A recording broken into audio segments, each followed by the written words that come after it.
Castle. Elsewhere, we understand Arsenal have agreed a £52 million fee for Noni Madueke. Jordan Henderson, meanwhile, to Brentford, has certainly got the vote of one former Premier League manager, Alan Pardew. I think that's an inspired move because, you know, you look at Brentford, they look at the numbers, and obviously with the betting regime behind them in terms of the knowledge, they know that the performances Henderson's put in at Ajax have been of the level. Okay, they wouldn't take him otherwise.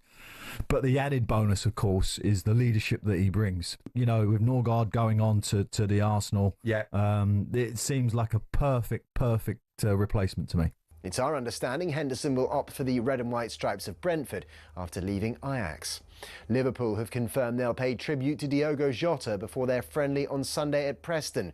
There'll be a rendition of You'll Never Walk Alone before a minute's silence prior to kick-off. All players will wear black armbands and the teams will lay wreaths.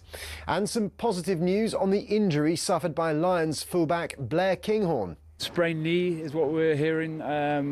Obviously, he didn't look great on against the Brumbies, but actually, you know, the scan has showed up way more positive than we'd hoped originally. So, you know, we're hopeful that he'll take some part in next week, and then it'll be a little bit of a waiting game in terms of whether he's available for the first test.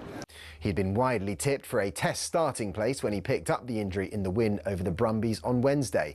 Remember, Saturday's game against an Australia-New Zealand invitational side is live and exclusive on talkSPORT.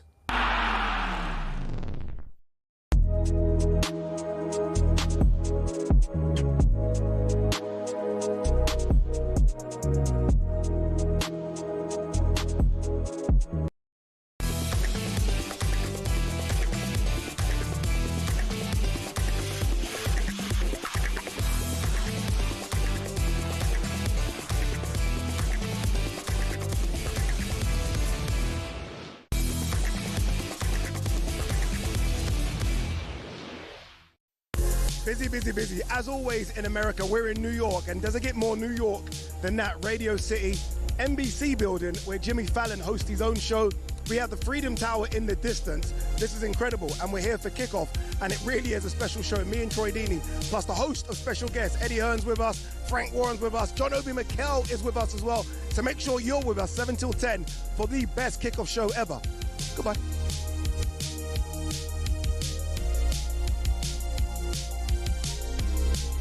And that best kickoff show starts right now. Troy Deeney is with myself, Adi Oladipo. How are you, sir? I'm fantastic, mate. You look like you're having a good time. I've enjoyed New York. New York's been good for me. You've had a good time as well, clearly. I've been eating well. We've got so many special guests with us. Honestly, they're lined up outside already waiting. Matthias Grafstrom, FIFA General Secretary, is here. John Obi Mikel is here as well. Eddie Hearn and Frank Warren are going to join us because it is a busy weekend of boxing. Are you going to any of the boxing? I hope so, mate. Eddie and Frank are here, so I'm going to ask some questions in the next 10 minutes. Yeah. And see what we can do. Nothing controversial with your questions to Eddie and Frank. I almost feel like you're going to try and teeter around the edge. I'm not in their pocket like you. So what I'm going to say is I'm going to try. They do pay me quite a lot of money. You are correct. But don't you want tickets to the boxing? This is the way to get tickets to the boxing. That is very true. It is. We are going to talk some transfers as well, because loads is going on right now with transfers. Ben Jacobs is in the building, looking very American. You'll see it for yourself in a few moments. But it's been a crazy transfer win. Since we did this on Tuesday, so much has happened. Morgan Gibbs-White. Yeah. I mean, Nottingham Forest to Spurs. I mean, I didn't see that coming. I saw Nottingham Forest maybe to Man City, to Spurs. Spurs have got that Champions League money now. Yeah, and also look like they've had a little bit of a chat with Thomas Frank. He's seen what's going on, and he's probably seen some areas that he wants to improve on. Maybe looking like if Maddison's not fit, then you need someone to change that, so Gibbs-White can do that. Obviously on that left side with Kudos, real pace, real power. They don't have that in the team. So, yeah, interesting for Spurs. And we had Madge here, didn't we? Was that on Tuesday? And he was saying, oh, not enough's happening. And by the end of the week, look where we're at. See, they listen to us on talkSPORT, right? They've obviously gone and spent some of that money. And good luck to Thomas Frank as well, because he's going to need to reinforce in the Champions League. As for Nottingham Forest, I mean, if you're a Forest fan, but good news for Nottingham Forest potentially, by the way, about being promoted to the Europa League, but all of a sudden you're losing your best players. Yeah, it looks like that's just being broken down. And at this moment in time, it's that kind of old cliche thing, isn't it? When a team does well, everyone goes in and just decapitates it. Yeah. Goes, right, how do we pull all these different players out? But we would love to see Forest be in a situation where they kept everyone. But I think, again, PSR, they have to do it. They have to keep themselves up. We've got Ben Jacobs. We'll tear him a new one asking about it. Yeah, and look, Nuno's a good manager. Nuno's always done good business when it comes to the transfer window. So hopefully, if you're a Forest fan, you're going to get some good news about transfers as well. Because surely they're going to reinforce. I mean, you can't go into Europe losing your captain and maybe your best player last season in Elanga. Yeah, I agree. And also, where's the change? Where is it coming from? You're not even hearing any noises. You know, like, who's this person, who's that person? Hello, sir. See, this is the fluidity of this show. This is why I love doing this live like this, because Matthias Grafström has just joined us, FIFA Secretary General. How are you? I meet you. Very nice to meet you as well. I've got 1,000 questions for you, so I'm going to get going straight away. This is probably the best time to almost look back at the tournament. We have a final coming on Sunday, a good final as well between PSG, who look unstoppable, in Chelsea. But overall, how pleased are you with how this tournament has been received from around the world?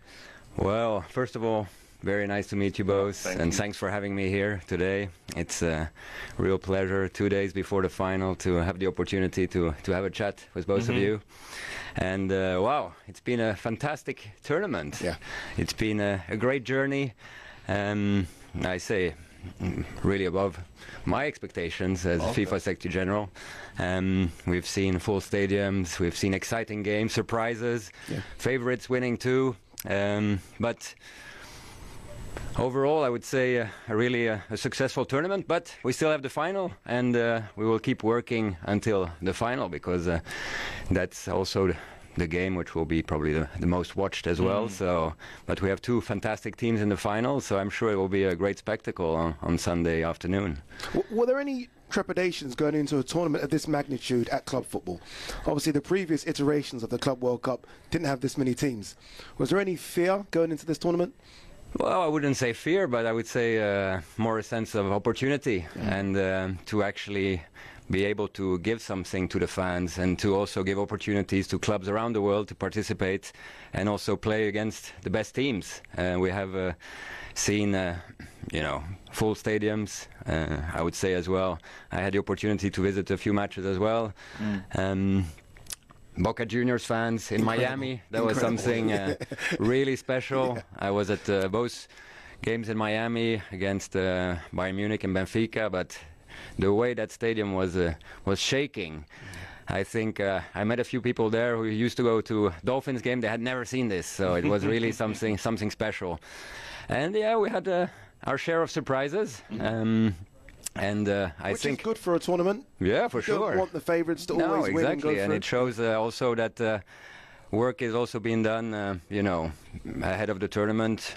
People would say, "Oh, it's only going to be European teams," but we had surprises, and it was the opportunity to see teams from other continents perform, and also that that football is really becoming a truly global sport. Yeah. If it isn't already, but our objective is to make it even more global. So yeah. I just wanted to ask you on that, because my view of it before, when this was announced, I was thinking, this is not, player welfare is not being considered at this point, but it has actually been the two teams that have run the most, that are in the final, the most yards, most distance, they're in the final. They're not complaining of the heat. My big worry as a player is how we're going to get around this lightning situation. When lightning happens and the games are going on for nearly 2.5 hours of waiting, is that going to help player welfare? I don't think it is. Well, I think we had a few situations where the weather played a significant role, but we can't control the weather. Yeah. And for us, of course, it was important to have the security of the players first and foremost, and the fans as well. So we are looking at the protocols to ensure that everybody is safe, but also how can we, you know, make sure that those occasions are as rare as possible. Of course, we can't control the weather, but it's our responsibility to ensure that you know, the process is as smooth as possible. So this has almost been the perfect test for the World Cup in 12 months. We're coming over here. Obviously, we're going to go to Canada and Mexico, but the majority of the games will be in the US. Is there anything that you've taken from the games that we've seen so far that will need to be improved before we come here in 12 months? Well, I think we always learn, and it was, as you said, a great test, I would say, even though it's a tournament on its own. Yeah. So for us, it was never really a test as such, but of course we'll draw some learnings. I'm sure that after the final we'll take some time to reflect on how it has been going, what can be improved, because of course next year 104 games in the US, Canada and Mexico. It's going to be an amazing World Cup, and definitely we will try to improve things and ensure that all the things that we have seen during the tournament that could be improved, that we improve them to ensure that the World Cup is really the biggest and best World Cup ever. So we had a chat yesterday on a podcast that we did. We could see this Club World Cup expanding and potentially going every year. When you look at the teams that are around, Barcelona, Man United, Rangers, Celtic, there's so many teams that are not here. Liverpool, my team. Don't forget my team, Liverpool. We left Liverpool out on purpose. Liverpool, they're not here. Just to try and get to a situation where we could see this being the case every year. Is that something that is being spoken about, or are we jumping the gun? Like, well, I see you're excited about the tournament, but, well, for us, it was important to get the tournament off the ground. It had never been done before. The first time was 32 teams, so we wanted to see how it goes. The next edition is planned in 2029. We don't know where yet, but I think, there are a lot of calendar issues that we always have to discuss with all the stakeholders, the confederations, the member association, the leagues, the clubs, the player unions. But for the moment, I think you are too excited about the tournament, but it's planned for every 4 years, and that's kind of how we look at it. But of course, it's been a great journey. I worked on this tournament already 9 years. Wow. The first meeting when it was conceptual, together with the president, and to see it become a real tournament and see journalists like you, former players as well, excited about it, and also the excitement that you see on the pitch when they score a goal. It's not a friendly tournament. They are really excited about it, and you can see that it means something to all the players and the coaches as well, and the fans, of course. Yeah, I just wanted to add to that, because I'll be honest, I was a skeptic at the start. I was very skeptical on how this could work. Being here and seeing the games, I have to say, wonderful job. Wonderful job. It's really captured the imagination, and again, being at the game, seeing new fans, talking to different fans, and understanding their experiences, I think you've done a really good job. I think that's the biggest takeaway for me, sort of having been on ground over here in the last month. I did the first game in Miami, and it's the reaction from just the every go people walking on the streets, because we are trying to compete, I guess, with massive sports here, Goliaths, right? NBA, NFL, MLB, ice hockey, and I feel like now soccer, as they call it over here, has become not to compete with those, but it's getting to the stage where maybe in a decade's time it's on the same level as some of those sports. Yeah, that's our ambition. That's our ambition, and also having this year the Club World Cup, the World Cup, and Women's World Cup, Women's World Cup 2031 as well. I think since one of the first World Cup I remember was 1994, watching it on TV, and the MLS was created afterwards, and I think the sport has grown. People are watching MLS and the other leagues, the other continental competitions, the World Cup. So it's step by step increasing, I would say. And for sure, our ambition is to compete or to be a complement to the other sports. I wouldn't say competing is the right word, but I think soccer has its space here. And for sure, if you see that we had the two semifinals, two full stadiums at 3 p.m. midweek, over 80,000 or nearly 80,000 in those both stadiums. That's a soccer country, In order to pull that off, I think you have to have a fan base, and credit to all of those who have been working to develop the game in the US in the last decade. How important is it? And look, it is two European teams, two European powerhouses, but how important is it that as we spread that soccer is a global sport, that we have seen the teams from South America, Fluminense have done so well. Al Hilal, I think the Saudi Arabian project is growing. They then beaten Man City. That was a crazy Real game. Madrid on their first game. How important is it that we're seeing teams from outside Europe do well?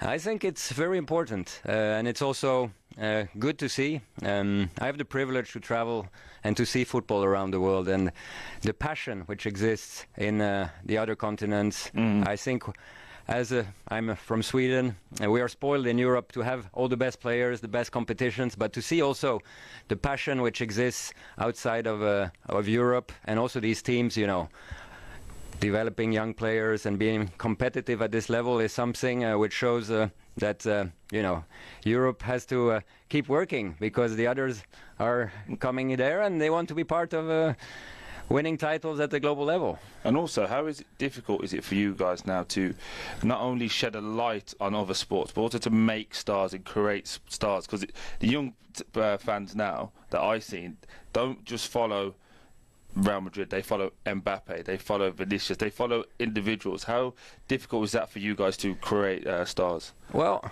this is one of our priorities, and you may know that Arsene Wenger, after he retired from Arsenal, is working with us, and one of his main projects is give every talent a chance, and this around the world. So we are building together with the member association academies, FIFA academies. Our ambition is to have 100 academies in 100 countries, and to really provide coaching and also education, so that every talent has a chance to become the next Mbappe, the next Vinicius, or the next Due, or the next Enzo Fernandez. So we really feel that it's our duty and responsibility as FIFA to give every boy and girl a chance to become a global icon in football. I know Troy touched on it in terms of expanding, and I think you touched on it maybe as an annual thing, but surely there is a want to expand the amount of teams that play in it, because there are so many big teams around the world, and obviously this is a tournament that had so many teams, but there are so many super teams not in this tournament. Yeah, but they didn't qualify. So I think 32 teams is a great format. It's also the format which we had on the Men's World Cup in Qatar. It's the format we will have for the Women's World Cup in Brazil next year. I think also to have this exclusivity with 32 teams, and that actually the teams have to compete in order to enter the tournament is something. But if there is a will to expand and everybody agrees to it, I'm sure this can be discussed. But it, of course, then has an impact also on the length of the tournament. So this is something which has to be discussed with everyone, and it's not something which is on the agenda at the moment. For now, we focus on the final on Sunday, and then actually 4 teams have already qualified for the 2029 Club World Cup. Paris, because they won the Champions League, the UEFA Champions League this year. Al Ahly, another Saudi team. I had the privilege to witness the final in Jeddah there, and the fans were there, were really passionate and crazy. A few former Premier League players playing in that team. And we have a Cruz Azul, Mexican team that already qualified. So already new teams, and then it creates also one of the purposes is to create interest also in the continental competition, in the Copa Libertadores, in the CONCACAF Champions Cup. UEFA Champions League is already very popular, but you have also in Africa a champion there, and there it's Pyramids FC, a team from Egypt that qualified for the 2029 Club World Cup. So a lot of excitement around the world with this competition, and I think now that we've had it, people know what to expect, and that it's really a tournament that every team wants to win. Come on, Liverpool, get there. 2 more years to qualify, please. Come on. Matthias, look, you must be incredibly busy, so we thank you so much for giving us some time. It's been great. I shall be there for the final on Sunday at the MetLife, and I concur with what you're saying. It was fantastic, both semi-finals. I expect the final to be good. Am I allowed to ask one question as well? Go ahead. So, who's going to win on Sunday? Oh, PSG, without a doubt. We have a Chelsea fan. We have a Chelsea fan here. She's not going to be happy with me saying that. But I'm thinking like 5-0. I'm thinking. I've gone 4-1. Yeah. Wow. Yeah, I think PSG are going to be nice, and then play the kids at the end or something. Play the kids. Matthias, appreciate thank you coming. so much. Thanks for having me. This is going to be awkward because when we come back, a Chelsea former player is going to join us. Okay. Obi Mikel, so he's not going to be happy. So stick with us. Loads more when we come back.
kick off live from the Big Apple. We're in New York. We're here for the Club World Cup. We're here for a bit of boxing as well. Adi Oladipo alongside Mr. Troy Deeney, and two have become free because Chelsea legend John Obi Mikel is in the building. Just as we were saying that Chelsea are going to get beat, what score did you say? 4-1. I said 5-0. Oh my God. Yeah, so I said no goals basically. That's why I'm in here now. Huh? That's why I'm in here. So we need to correct that. I don't know if you can. I actually don't know if it's possible. I don't know if you can convince me that Chelsea are going to score more than one goal against that team. You know how good that PSG side are. I know. But listen, like I said, if any team can beat them, obviously there's only Chelsea left. But if any team can beat this PSG side, I think it's Chelsea. The way we're playing, the team that we got. We've got also a very, very good young team as well that can compete. I think one thing that they actually use in terms of, you know, the way they play against teams is that they're very, very athletic. You know, they have pace, power, and that's something we have as well. I think Caicedo, it depends on how. See, he's about to go on his speech. I've been with him for a month, and he's been doing this Chelsea speech for about a month. Would any of the Chelsea 11 get into that PSG 11? Oh, you're stitching me up here. That's a tough one. That's a tough one. That's the professional way of saying that. Probably just Caicedo, I think, might just get in there. Maybe, yeah. I think Caicedo, but you need to find a way to fit Caicedo and Vitinha. You can't take Vitinha out of that team because for me, he's been absolutely brilliant. So you take out Fabian Ruiz.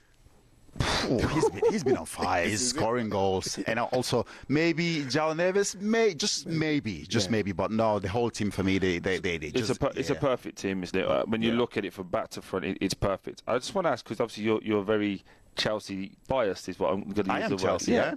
So, but when you look at it, there is some weaknesses in that team, right? It's a young team, as you say. The goalkeeper is an area that people are concerned about. I think right back when Reece James isn't playing is an area that I worry about personally in terms of consistency. What about Gusto? You don't like Gusto? It's not I don't like him. I'm not consistent enough for me. When we're talking about that 1%, you know, that real top level games, and then the two centre backs, I think they are good, solid centre backs. But again, as a striker playing against those guys, I'd always think there's a chance. I'd always think there's a chance. So if you're now doing that to the level of PSG, why are you so confident? Because I just think you're definitely right. I think, obviously, the goalkeeper situation is a situation that I've talked about. And also, a lot of the Chelsea fans can agree that we need another top goalkeeper because Sanchez is not doing it. What about the other 7 that you've got? There's quite 7. They're not good enough. You know what it is? They've all got their own different attributes. Oh, okay. You just got to make it all together. If they could come together like some sort of Avenger. Yeah. Like Transformer. That might work. No, but the goalkeeper situation is a situation that needs to be sorted out. Yes. We can't go into the new season with Sanchez. I'm sorry. Yeah. I'm sure that 99% of the Chelsea fans will agree with me that Sanchez is not the goalkeeper that will win us trophies. Yeah. Definitely not. And so far, so good in this tournament. He's made mistakes but hadn't led to a goal yet. And we've been lucky, obviously. We've been scoring goals, defending well. So he's not really been under pressure so much. But going into a season where we have the Premier League, the Champions League, the FA Cup, and all of this, we need a top goalkeeper. You've seen the likes of Liverpool, Arsenal. They have top goalkeepers.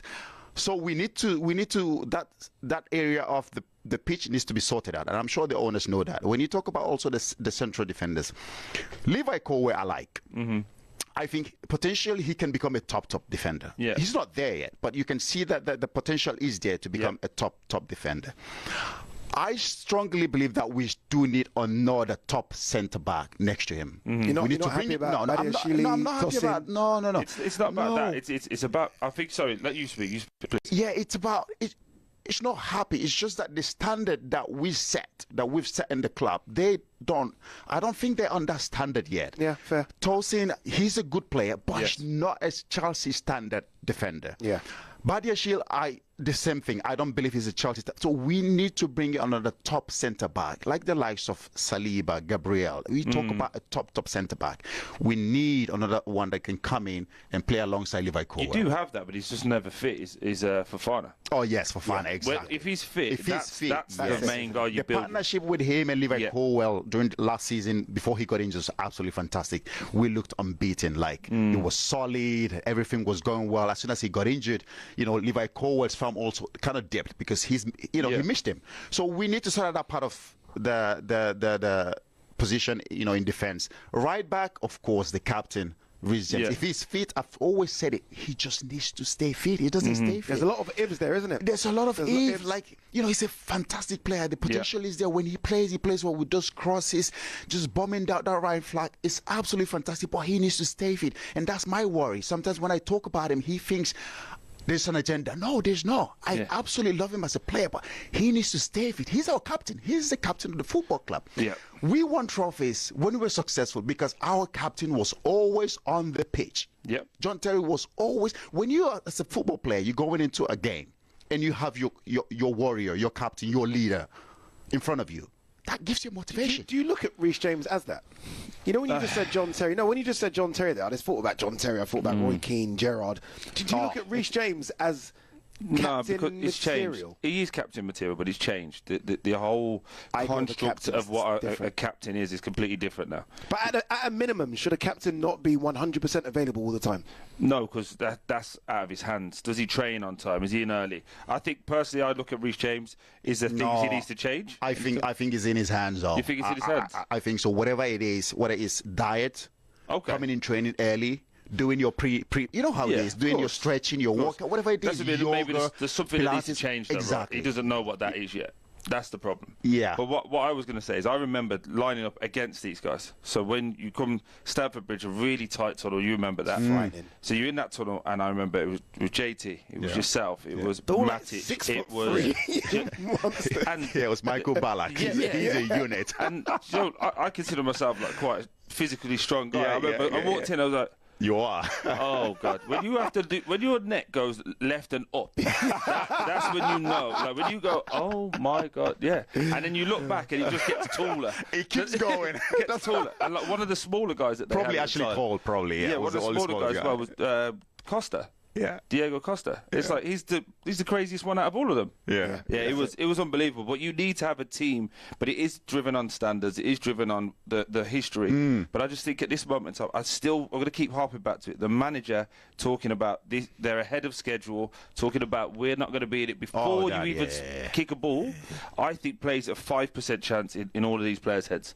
They go, okay, if we don't get in the top 4, it's okay. He said it's okay. Okay, hold that thought.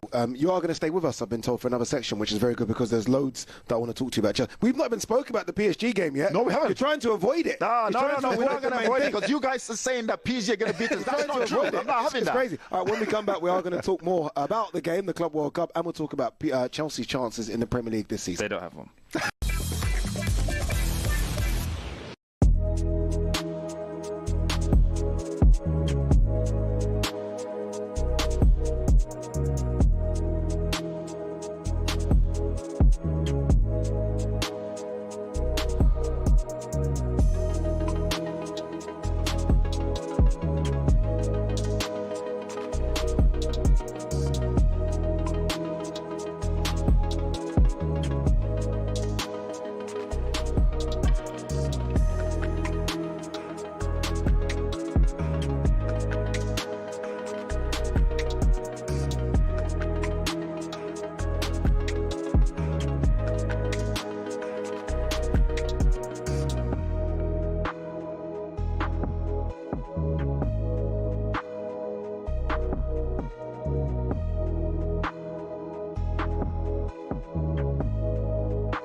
Nottingham Forest are considering taking legal action against Spurs over their approach for Morgan Gibbs-White. They believe Tottenham acted illegally and breached confidentiality with his £60 million release clause. They'll get down to the table, start negotiating at some point. It would be devastating for Nottingham Forest to lose Gibbs-White. He's become such an important player, an excellent talent. Elsewhere, we understand Arsenal have agreed a £52 million fee for Noni Madueke. Jordan Henderson, meanwhile, to Brentford, has certainly got the vote of one former Premier League manager. I think that's an inspired move because, you know, you look at Brentford, they look at the numbers, and obviously with the betting regime behind them in terms of the knowledge, they know that the performances Henderson's put in at Ajax have been of the level. Okay, they wouldn't take him otherwise. But the added bonus, of course, is the leadership that he brings. Liverpool have confirmed they'll pay tribute to Diogo Jota before their friendly on Sunday at Preston. There'll be a rendition of You'll Never Walk Alone before a minute's silence prior to kick-off. All players will wear black armbands and the teams will lay wreaths. And some positive news on the injury suffered by Lions fullback Blair Kinghorn. Sprained knee is what we're hearing. The scan has showed up way more positive than we'd hoped originally. So, we're hopeful that he'll take some part in next week. Remember, Saturday's game against an Australia-New Zealand invitational side is live and exclusive on talkSPORT.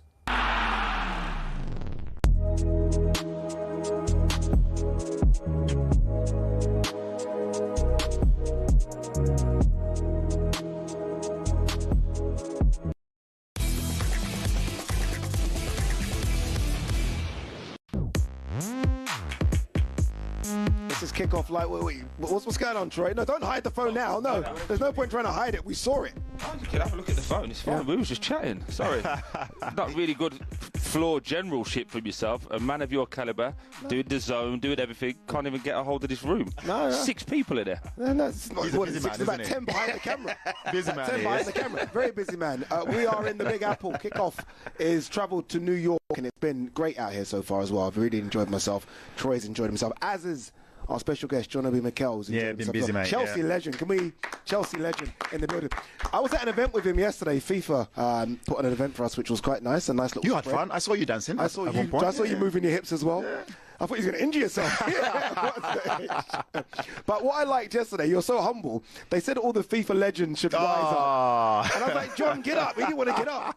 I was like, can you stand up, please? And finally, he stood up. But you are a Chelsea legend. Everyone seems to love your time at Chelsea. You enjoyed it as well, didn't you? I did. Lovely club. Fantastic club, obviously. Part of the squad that built the club and brought the standard to where it should be. And sometimes when you talk about the standard and the culture of the football club, and sometimes, these current players, they don't like it that you talk about our past, our success, our glory. They keep saying, oh, it's not the same, but the standard and the culture has to always remain there. That's my problem. Sometimes when players walk into a football club, don't expect the standard to drop. Because you come into a big football club, you have to keep the standard, or you go play somewhere else. And the standard of Chelsea Football Club is about winning trophies and competing. Who made you know about that? Like, what players, when you came into the dressing room, made you know about John Terry, easily. John Terry, Mourinho, obviously. I came into the football club, Mourinho was there. You walk straight into the football club and they tell you, this is Chelsea. We want to win. We just want to win trophies. And obviously the owner, Roman Abramovich, he bought the club because he wanted to be successful. He wanted to win the Premier League and the Champions League. And we managed to do that just before, obviously, whatever happened, and he had to sell the club. But the standard was always about winning. It was always about winning. And the fans also bought into that because we made the fans believe every season we won something. FA Cup, Premier League, you know, the Champions League. There was always something for the fans to cheer come the end of the season. And just lately, we haven't been winning trophies. So that's the standard. Is that coming back, though, now? I look at this Chelsea side now under Enzo Maresca, and I know some fans are still not quite sure about him, but it's a side that got to the top 4. It's a side that won the Europa Conference League. It's a side that could win the Club World Cup. Are you not starting to see it turn around again? A little bit, yeah. But I think when you talk about standard, I think you're saying that the fans haven't really. I think it's just because the Conference League was a trophy. Yes, we got to the final, and when you get to a final, it doesn't matter what it is, you have to win it. But it's not our standard. Yeah, let's be honest. Not the Champions it's not the Champions League. It's not the Premier League. It's not the FA Cup. I'll take the FA Cup above the Conference League. Yeah. So that is the standard that we set. So I think obviously the manager, I like him. He's done really well with this team, a very young team. He gets the best out of them. He gets the best out of this team. He can coach them and bring the best out of them. That's something that's important. If you bring in a top manager that doesn't have the patience of the young players, of course, you know what I mean. But he has the patience with these young players. He can coach them and bring the best out. I think that's something that's worked out really, really well. I wanted to just add to what you were saying earlier. When players go into the clubs and you either sink or swim is the old saying. Yep. But you come in and you either this is the standard and you help move it forward, or you get brushed to the side. I think back to players like Oscar, Willian, Eden Hazard, exceptional football players that had to buy in because of these guys. And I think you sound like old bitter footballers when you talk and go, because now it's accepted. Okay, this young player, he may make the club loads of money, so let's just wait. Just wait. No.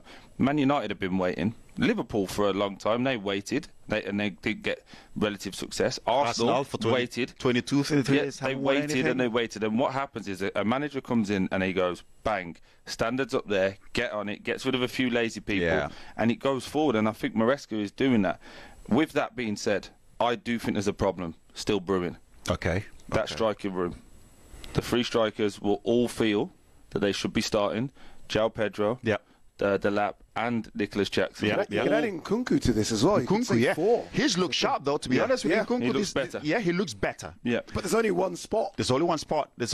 That's a headache for the man. It's good to have a... But I want to talk about it, sorry to interrupt you, I want to talk about it from a player's point of view, because you've been there. As a striker as well. That was the position, yes. But you look, only one can be the main man. All three will think they're the main man. Yes. And at some point, one will start, one will sit on the bench, one will be in the stand. True. And you know as well as I do, this then creates conflict within there. Yes. How do you see Chelsea handling that with the amount of games that they've got? And how do you see a way in which all three stay, or does someone need to be sold? So it's a big question. It's a big question. This is it's the a headline, big question, basically. obviously. This is the headline. It is, isn't it? This is going to be clipped up this week. So, It is. I know. That's the one you guys are waiting for. Yeah, I'm waiting. No, listen. I think it's number one. I start with the manager. I think it's a good headache to have, and I've talked about it. I said a healthy competition is very, very important. When you look at in the season before that, having one striker, you can't win trophies with just one striker, and that wasn't just working. When you're not winning games and you need goals, you need to bring in a striker, somebody that can come in and get a goal, a last-minute goal, whatever it is. Liverpool have shown that. When Nunes is not scoring, you bring in Diaz. When Diaz is not doing, bring in, may so rest in peace, late Jota. You know what I mean? So absolutely, they had the depth. That was my argument, and now I feel like we have it. I believe that three of them can stay. Okay, wait. It depends on... Start, bench, sell. Right now in current form? Bench, sell, right now. Right now in current form. Yeah. I think obviously Nicholas Jackson hasn't helped himself. So he gets sold. You said it. You said it. No. By the way, he said it. He said this is going to get clipped up and made the clip. He's tearing it up. He's tearing it up. I just wanted to ask some football questions. That's all I wanted to do. He's tearing it up. All right, so Nicholas Jackson's gone. Yeah. Yeah, both of you said it. I believe right now, if you ask me who to start, obviously, I think João Pedro, obviously, with that performance for me, he looked like, he's been at the club for such a long time. He looked very comfortable. He looked like he slotted in really, really well. Fitted in really well with the way we play, the style, with the way Fernandes, Caicedo, Cole Palmer. He's a player that's also good with the ball. He can run behind. He can come short. He can build up play. He's more well-rounded. Well-rounded. Yeah. He's the complete one among all of them, isn't he? And he can score goals. We've seen that with the 2 goals that he scored. So for me, when I look at that, right now with the way we play, he's the one that fits the way we play. Obviously, Delap is a guy that can hold up the ball, a bit like you, Troy, isn't it? Hold up the play, bring people into play. I'm just happy that he just compared me and Delap, so that's it. I can go home now. No, but I get what you mean. Are, he's better with his back. Listen, I played against this guy. It was a handful. You know what I mean? He was a handful to play against. So I got a few scars from this guy. Yeah, when there was no VAR, we used to elbow each other and all that. So yeah, Delap is that guy that can come in, bring him in, that can hold up the play, get fouls and just, there's certain games you can play that you need him. But I just think João, with that performance, just the way he looked comfortable. I saw him also screaming at the players, talking to the players. He's only been there, what, 2-3 weeks? But he's taking up responsibility. I saw that on the pitch. He was talking to the players, screaming, hey, do that. That's what I love to see from a player that's coming to a big club and wants to win straight away. And very, very, very quickly. And very, very quickly. So, sorry to say, but Nicholas Jackson, out of those three, he is now at the bottom. Yeah. And the pressure's on for him. So the pressure's on for him. You saw when he came onto the last game that he should have scored the ball. You can almost see the desperation. The desperation, exactly. Yeah. And Cole Palmer That's lost the Darwin Núñez type of thing as well. Yeah. Remember Darwin Núñez was doing that towards the end of the season. I remember that quite a lot. Yeah. But I just wanted to ask, because I've just written down here, I remember the three you played up front with Didier Drogba, Eto'o, and Anelka. Oh. How did Mourinho keep those three? Because that's massive egos, exceptional strikers. How did he manage that? Was that more the manager, or was that more the dressing room that managed these guys? I think the manager 50%. I think the dressing room 50%. Okay. Because you have to buy into not only what the manager wants you to do or respect what the manager's decision is. You also have to respect the dressing room. You have to respect your teammates. You have to respect what we're doing as a football club. The ego is there. Yes, they all have egos. Yes. Didier Drogba, Eto'o, Anelka. You're talking about world-class strikers. But at the end of the day, it's about the team. It's about the club. It's about winning trophies. So. Yes, you can be mad. You have the right to be mad, but take it out in the right way. Take it in the right place. You know what I mean? On the pitch, to the opponents, not get angry and be upset that sulking exactly. And that's probably what will. I'm not saying that's what's happened with Nicholas Jackson, but he needs to accept the competition. It's about competition. It's about proving yourself. I want to be the main guy. I have to prove that in training and in games. You have to accept it. And deal with it. Very quickly, before we let you go, obviously, look, Chelsea are going deep into this tournament. Everyone's had a break. Yeah. Their main rivals, Liverpool, Arsenal, have all been on the beach, enjoying life. Their main rivals is like Nottingham Forest. Was it not? It's true, that's actually quite true. Are you concerned that there is going to be a bit of a headache going into the season? Are you concerned, Mikel, that there is going to be sort of tired legs sort of midway through the season because of how long this tournament's gone on for Chelsea? There is an advantage and a disadvantage. The advantage is that we might come into the season a bit sharper. Yeah. We might look a bit sharper. But then maybe come towards the end of the season, we might be a little bit tired. So that is the advantage and the disadvantage. And that's where it comes down to the management of the squad. And that's why I say we might need those three strikers to stay. Maybe not sell one of them, keep them. Trying to find a way to keep all three of them. Because at some point in the season, they will have a part to play. Nicholas Jackson will have a part to play. He needs to believe that he will have a massive part to play. That's why I say accept the competition and get on with it. So for me, the way I see it, yes. It might be, yes, the players, obviously, they want to be in holidays, they want to be on the beach right now, but coming into the season, we might look just a little bit sharper than Liverpool, Arsenal, and the rest of them. But come towards the end of the season, yes, leggedness, tiredness might creep in. So we need to find a way of managing the players, the minutes, and everything to make sure that we arrive towards the end of the season when we'll be competing to win the Premier League, Champions League, FA Cup, whatever, that the players still look sharp. So they will be a bit sharper for the likes of Forest, Palace, and those teams there. That's what we say. Listen, all right, when we come back, some bombshell news regarding Crystal Palace and Nottingham Forest. Stick with us.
I was going to say good evening. I'm going to say good evening. I'm going to stick with it, even though it's afternoon for us here because we are in New York. This is Kickoff Live from the Big Apple. Oladipo, Troy Deeney, Ben Jacobs has joined us as well because we are going to talk a bit Mr. New York City. Where's the hat, Ben? I was talking about it. He had a New York Yankees hat on. He's taking it away.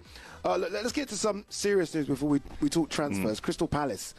Crystal Palace fans aren't going to want to hear this. As it stands right now, Crystal Palace have been demoted from the Europa League to the Conference League next season. That's what UEFA have ruled. The decision stems from Palace breaching the multi-club ownership rules as their owner, John Textor, also owns a stake in French club Lyon. And UEFA have deemed that a no-go. I find the situation a bit crazy, considering what other clubs have done around Europe, but UEFA have acted quickly. Palace will appeal it. They can appeal it.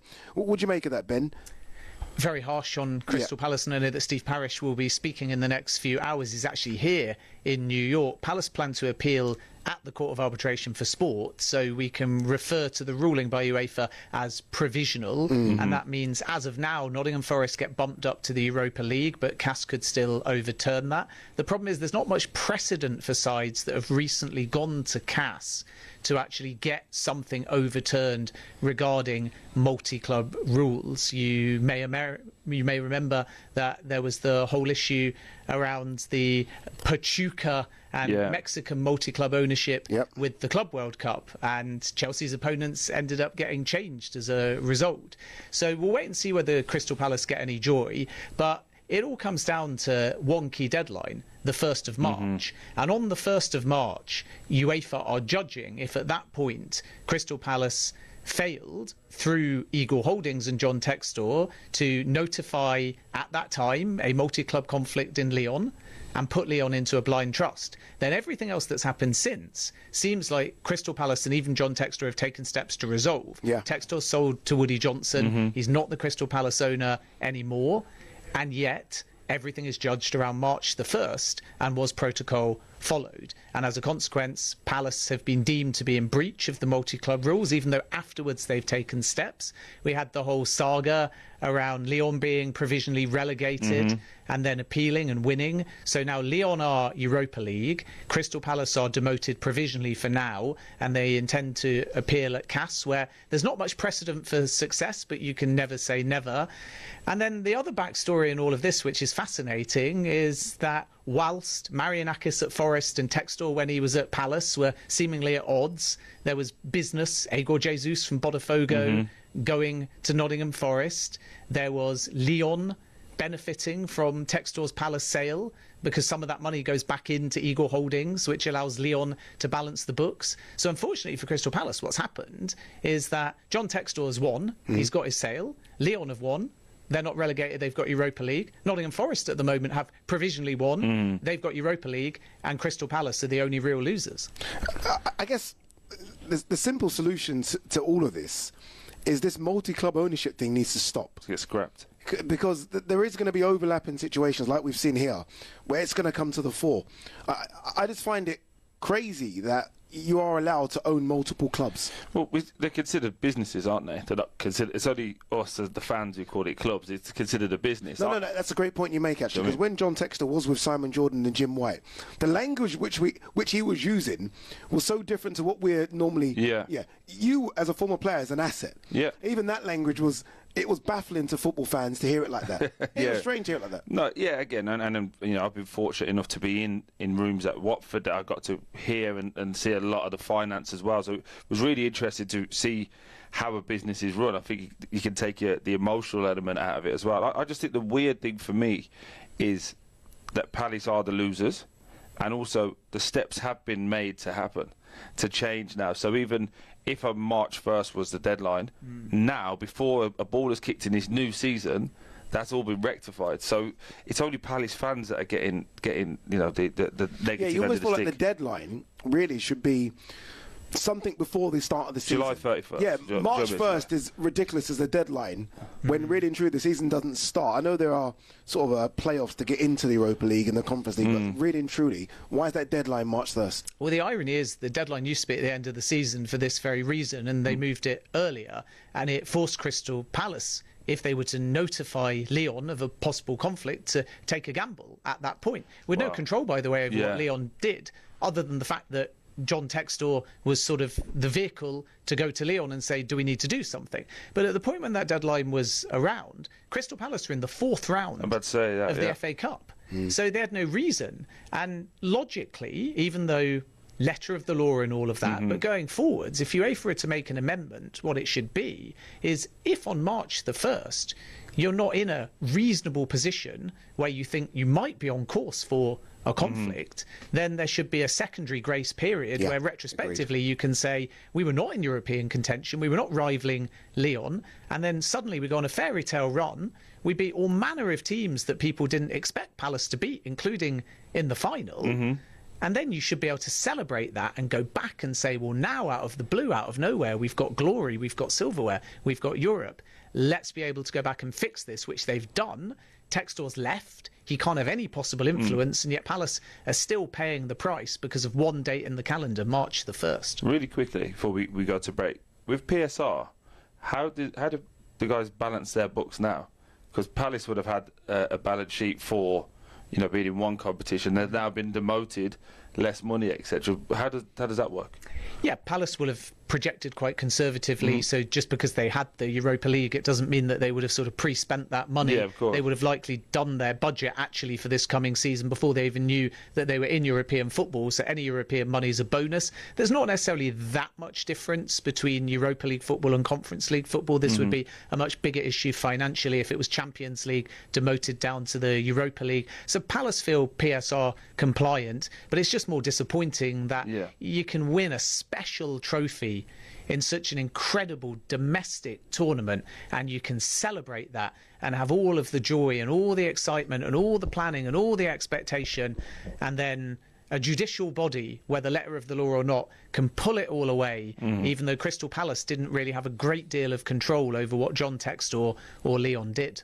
It's like VAR in the court. It's honestly, it's horrendous. Just before we let you go, Ben, obviously big transfer news since we last did the show on Tuesday. Morgan Gibbs-White from Nottingham Forest to Spurs, although Nottingham Forest look like they're going to try and take legal action because of the way in which Spurs supposedly approached Morgan Gibbs-White. Anthony Elanga has gone to Newcastle. Jordan Henderson to Brentford. I mean, there's a big lot of transfers going on. Yeah, a lot is happening. I'm expecting Anthony Elanga to be announced imminently as a new Newcastle United player. From Forest point of view, they might even look at Johan Wissa. That's an interesting one. It puts pressure on Manchester United for Brian and Bomo. Situation with Morgan Gibbs-White is very interesting. So Nottingham Forest basically argue in simple terms that if you want to sign the player, you come to them. And in discussions with them, there will be a threshold that is secret.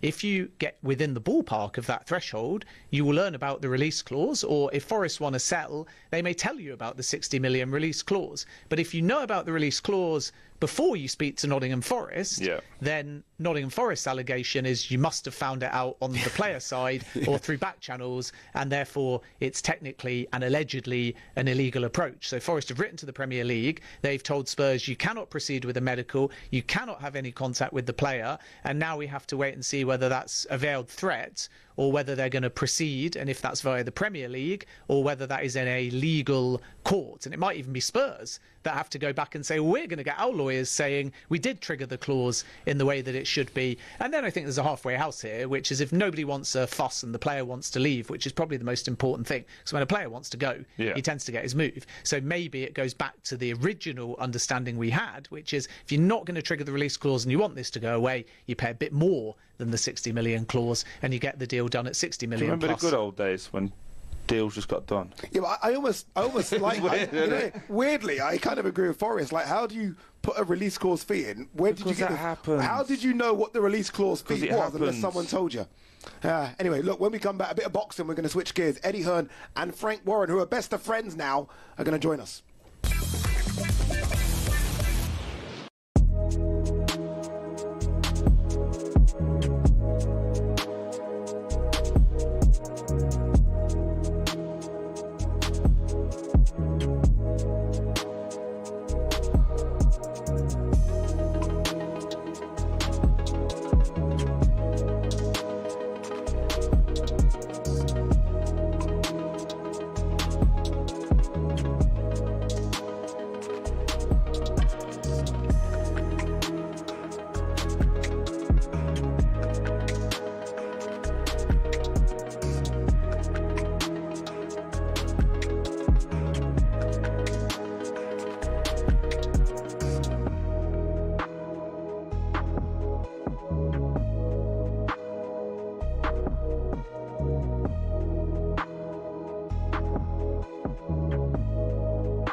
Nottingham Forest are considering taking legal action against Spurs over their approach from Morgan Gibbs-White.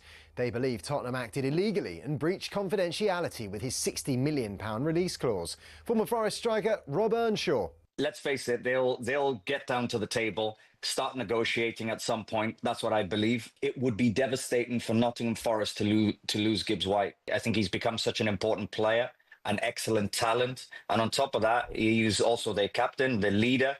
And he's still a young man with not reached his full potential. Forest have already lost Anthony Elanga to Newcastle. Elsewhere, we understand Arsenal have agreed a £52 million fee for Noni Madueke.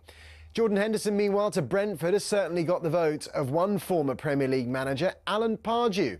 I think that's an inspired move because, you know, you look at Brentford, they look at the numbers, and obviously with the betting regime behind them in terms of the knowledge, they know that the performances Henderson's put in at Ajax have been of the level. Okay, they wouldn't take him otherwise. But the added bonus, of course, is the leadership that he brings. You know, with Norgard going on to the Arsenal, it seems like a perfect replacement to me. It's our understanding Henderson will opt for the red and white stripes of Brentford after leaving Ajax. Liverpool have confirmed they'll pay tribute to Diogo Jota before their friendly on Sunday at Preston. There'll be a rendition of You'll Never Walk Alone before a minute's silence prior to kick-off. All players will wear black armbands and the teams will lay wreaths. And some positive news on the injury suffered by Lions fullback Blair Kinghorn. Sprained knee is what we're hearing. Obviously, he didn't look great on against the Brumbies, but actually, you know, the scan has showed up way more positive than we'd hoped originally. So, we're hopeful that he'll take some part in next week, and then it'll be a little bit of a waiting game in terms of whether he's available for the first test. He'd been widely tipped for a test starting place when he picked up the injury in the win over the Brumbies on Wednesday. Remember, Saturday's game against an Australia-New Zealand invitational side is live and exclusive on talkSPORT.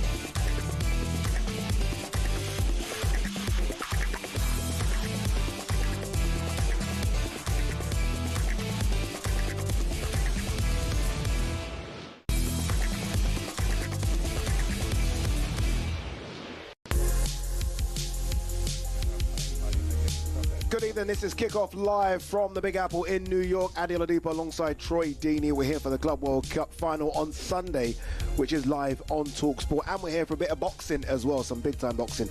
Katie Taylor versus Amanda Serrano this evening from Madison Square Garden. And because we like to do things a bit different on DAZN, we're going to a tennis court, Louis Armstrong Stadium in Queens for the big one. Hamza Shiraz versus Edgar Berlanga. On that, remember, it's Edgar Berlanga and Hamza Shiraz. Shakur Stevenson as well defending his WBC lightweight title against William Zepeda. The event will take place this Sunday morning UK time, and it's live only on DAZN. Buy now at DAZN.com/boxing. Boxing update on talkSPORT with DAZN, the global home of boxing. Buy now at DAZN.com/boxing. All right, before we go to our very, very special guest, there has been a goal in the game between Portugal and Belgium. The Moose is watching. Which way has it gone? Gone to Belgium. 3 minutes gone. Portugal 0, Belgium 1. Belgium eliminated. Portugal with a hefty win and an Italian defeat. Could still go through. Worst possible start. Ball in from the right-hand side, and Vullart slid the ball home from 8 yards out. It's Portugal 0, Belgium 1. UEFA Women's Euro 2025 update on talkSPORT with McDonald's. When the big match means big McDonald's hunger, try the new and iconic Big Arch. Available from 11 a.m. at participating restaurants. Right, massive weekend of boxing in New York. As I said, events at Madison Square Garden and the Louis Armstrong Stadium in Queens. Frank Warren, Eddie Hearn join us. Who scored, Belgium or Portugal? It's a big game, that is, isn't it? I know, massive. Who scored? Belgium. Wow. Yeah. Sorry, guys. Sorry. No, that's right. We can't produce back there, you know. We can only do so much. we got sports fans from all over the world. They want to know everything that's going on. Let's start with you, Eddie. Katie Taylor at Madison Square Garden against Amanda Serrano is 2-0, could be 3-0. I think, and I know Clarissa Shields isn't going to like what I'm going to say now, but I think the greatest female fighter of all time, regardless. But if she wins again, then it's rubber stamp, no argument at all. Yeah, I think that everything she's done's been incredible, you know, from forcing the IOC to accept women's boxing in the Olympics. I mean, people don't even talk about that. Don't forget when she was an amateur fighter, women's boxing, girls boxing was banned in Ireland, and she would go into the gym with a head guard on, with her hair tied up to pretend to be a boy. And she competed against the boys because it was banned. Yeah. She broke down every barrier possible. As a pro, she's been the one, and there's been female pros before her, but she's been the one commercially that's opened so many doors for fighters. And tonight, you know, the third of an unbelievable, what will be a trilogy. Every fight's been a Fight of the Year contender. I'd like to see her box smart tonight. She very rarely does that. I mean, she has the ability to outbox Amanda Serrano, but it just seems that, you know, with the noise and Madison Square Garden tonight, she'll just do what she always does, which is win the first few rounds and then have an all-out war. And hopefully she can make it 3-0. Just on that, Eddie, we were talking about it before. It feels like both wins, even though there were wins, there was like a little bit of it could have went either way. Because normally, if it's 2-0, it's done and dusted. You don't have a third, do you? Is that a fair assessment? Yeah, I think the thing is with the 2-minute rounds, I actually like 2-minute rounds in female boxing because I think it's so fast-paced.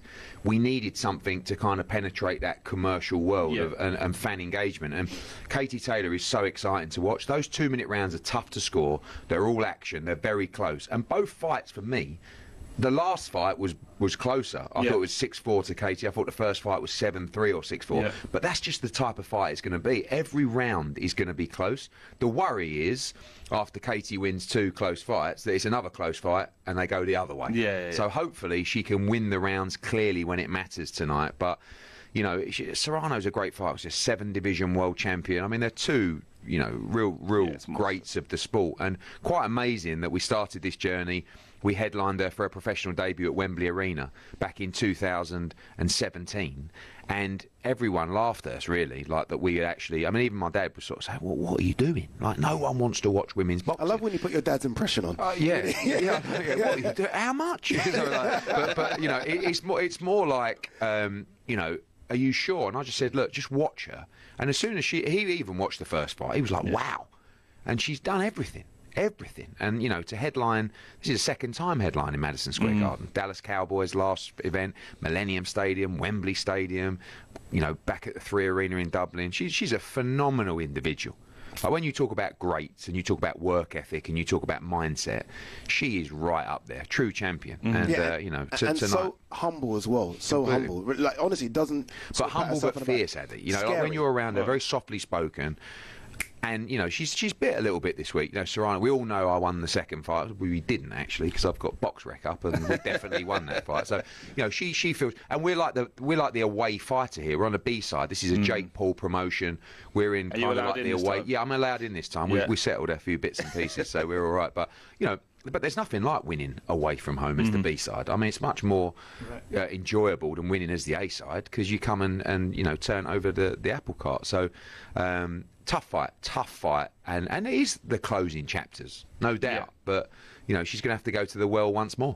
What do you make of Katie, Frank? Obviously, you would have watched her from afar and what she's done and sort of how she's grown female boxing, not just female boxing, but in Ireland, she's the biggest name ever when it comes to sports. What have you made of her? Well, she is, and she's a sporting icon for Ireland. Everything she's done it in absolute style. She's done it because at the end of the day, she can fight. And that's what it's all about. She's a boxer. She's an excellent boxer. And I think if she wins tonight, I think she does stamp her mark as being the great. Eddie mentioned MVP Promotions there. Obviously, new promotional companies coming. Both of your promotional companies have been around for decades. What do you make of these new promotional companies coming and making noise? I think it's good fun. It's competition, it's competitive, and keeps us all on our toes. And keep delivering. That's, you know, I'm pleased that boxing's so popular that it's attracting more people to come in and put their money up to be involved in it. So, you know, our sport's thriving in a big way, which is fantastic. I should think on talkSPORT, it's got to be the second most popular sport after football. I would think. Yeah, easy. So that tells you where it is, and certainly in the UK, that's the case. And I think you know, between us, Eddie Matchram and Queensberry and us, I think we've really done well to keep it alive, and certainly with HE coming in, His Excellency Turkey and Riyadh season, it's just gone from strength to strength. Just on that though, there was when I fell in love with boxing was you guys going at each other. Obviously, this is weird, isn't it? This is so strange. No, it's called growth. This is beautiful. I just want to know, how do you guys still keep yourselves competitive when it is, you know, you're going on shows together? How are you able to keep pushing? I mean, we're as competitive as ever. I mean, we're both unbelievably passionate about our companies. You know, Frank, he formed Queensberry. You got George, who's, you know, a good friend of mine, and his son, who we work. You know, it's that we actually realised probably as we got to know each other, there's probably more similarities than we anticipated. You know, the business is everything to the family. Same with Frank. Same with us. He wants Queensberry to be number one. We want Matchroom to be number one. Now, amazingly, we're on the same broadcaster on DAZN, which, I mean, we never thought we'd be going out for dinner, but we definitely never thought we'd be with the same broadcaster. So I've got to say, it's been refreshing. You know, you talk about growth. I'm not sure about growth. I think we might be past the stages of growth and all that kind of stuff, but it's evolved and it's become more enjoyable. And look, it was a long, hard battle over 15 years with it. We never spoke. We went back and forward. Social media did a great job of keeping us apart with the clickbait and everything. And then all of a sudden, we were kind of forced together, but then sort of, you know, I guess become friends, really. And, like, you know, same with George, and we speak every day. And it's just led to better opportunities for fighters, and I think better opportunities for our business. And Turkey, who is the, you know, he's the king of you know, hype, but he loves the drama. But I think one of the things that he will actually be remembered for is actually bringing promoters together into the same room and having those conversations. But make no mistake, we're competitors. We want, and look, when we lost the 5v5, I know you weren't going to mention that. I wasn't going to bring it up first. But it was what was that? What was the score again? And it was like, it was a lot less painful than if the relationship was what it was. But trust me, it hurt. But 8 hours on the plane with him after. I mean, do you think he's not going to gloat? But that's been a good thing, hasn't it, Frank? Because one thing fans were saying when you guys weren't working with each other is that you've got fighters and you've got fighters that we want to see fight each other, and we never got it. Now it's almost a guarantee that we will see these fighters happen. Yeah, the only way it happened in the past is if they were in a mandatory position to fight somebody who's the champion or the number one, whatever it was. But it's been brilliant. It's been brilliant, and as Eddie says, we're very, very competitive. Both of us, that's how we are. And but it's been good. It's been good for us. It's been good for boxing, and I think it's made us. It's made boxing better. I think it really has. I think and the fighters are getting really well paid. We're putting the fights on that everybody wants to see, and it's nice talking about it. Like we had a chat coming over in the car about things, and you're seeing a different side of someone, a different perspective of how they view it. I know he works. He's a very, very hard-working guy. He's flying all over the world doing what he does, and he does that obviously from a financial position, but you do it because of love. There is a lot of love there for the sport. There's a lot of love for what he does and a lot of respect for what he does, and I respect that. You know, I've been there myself, and I've been doing it now for 48 years. So it's a brilliant sport. At its best, there's no sport like it, and I think at its best, which it is at this moment in time, is because of all this cooperation that's going on. This is amazing, isn't it? They're going to stick with us, because when we come back, we are going to talk Hamza Shiraz, your boy, versus Edgar Berlanga, and we're going to talk Alexander Usyk as well. Portugal haven't equalised, have they? Portugal haven't equalised. Although we will get an update as to what's going on in the European Championships. Stick with us. Frank and Eddie are both here. UEFA Women's Euro 2025 update on talkSPORT with McDonald's. Got big McDonald's hunger?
welcome back to Kickoff live from New York. Adi Oladipo alongside Troy Deeney. We have Eddie Hearn and Frank Warren with us as well. But there has been a couple of goals in the game that Emily Herbert is watching. Italy versus Spain. Which way are they gone? Well, it's Italy 1, Spain 1. Italy struck first. Elisabetta Liverou scoring her first international goal to put them 1-0 up against the world champions. But Spain, with the response, hit back just 3 minutes later. Alexia Putellas with the equaliser. 15 minutes in, Italy 1, Spain 1. UEFA Women's Euro 2025 update on talkSPORT with McDonald's. The new Big Arch has landed at McDonald's with its very own signature sauce. Available from 11 a.m. at participating restaurants. All right, let's continue talking boxing. We do have Frank Warren and Eddie Hearn both with us in studio. Frank, let's talk about your boy Hamza Shiraz. Big ask against Edgar Berlanga. I say big ask. I mean, Hamza, I think, is a fantastic fighter, but he is moving up in weight. New trainer, fighting away from home. Big opportunity, though, as well. It is, but I'm pleased he's moved up in weight because he struggled last time, and he's not having to struggle to make the weight this time. He's quite a big, tall guy for his weight that he's at now, but this is a fight he can win. Yeah, Berlanga's very confident, very brash, shouts a lot. He's one of those guys in your face, trying to intimidate you all the time. And I think Hamza's been really cool, calm, collected. He's kept his composure, and he's handled himself well. Now tomorrow he's got to just make sure he does the same thing in the ring, because it's all going to be about him keeping his composure. And if he can do that and get behind his jab, he can win this fight. And obviously Berlanga coming off the defeat to Canelo as well. Yeah. Is that part of the plan as well in terms of Hamza seeing Canelo a lot further down the line? No, I mean, we could have. He come up, as you said. I just said he come up a weight. We could have tested the water, maybe given him a warm-up fight, but this opportunity arose. His Excellency said, "What do we? Do we want to do this?" I said, "Yeah, we want to do it." And I spoke to Hamza, and he jumps at the opportunity. It's a winnable fight. It is a winnable fight for him. It's in the other guy's backyard, but I think that's even better. Sometimes you come over and you get the matchmaking and the timing right. You can do it. He's got the tools. He's definitely got the tools that he can punch. He's tall and rangy, and for a tall, rangy fighter, he does something not a lot of them do. He can fight inside. Yeah, the other guy is someone you know very well, Edgar Berlanga. Still question marks maybe about where.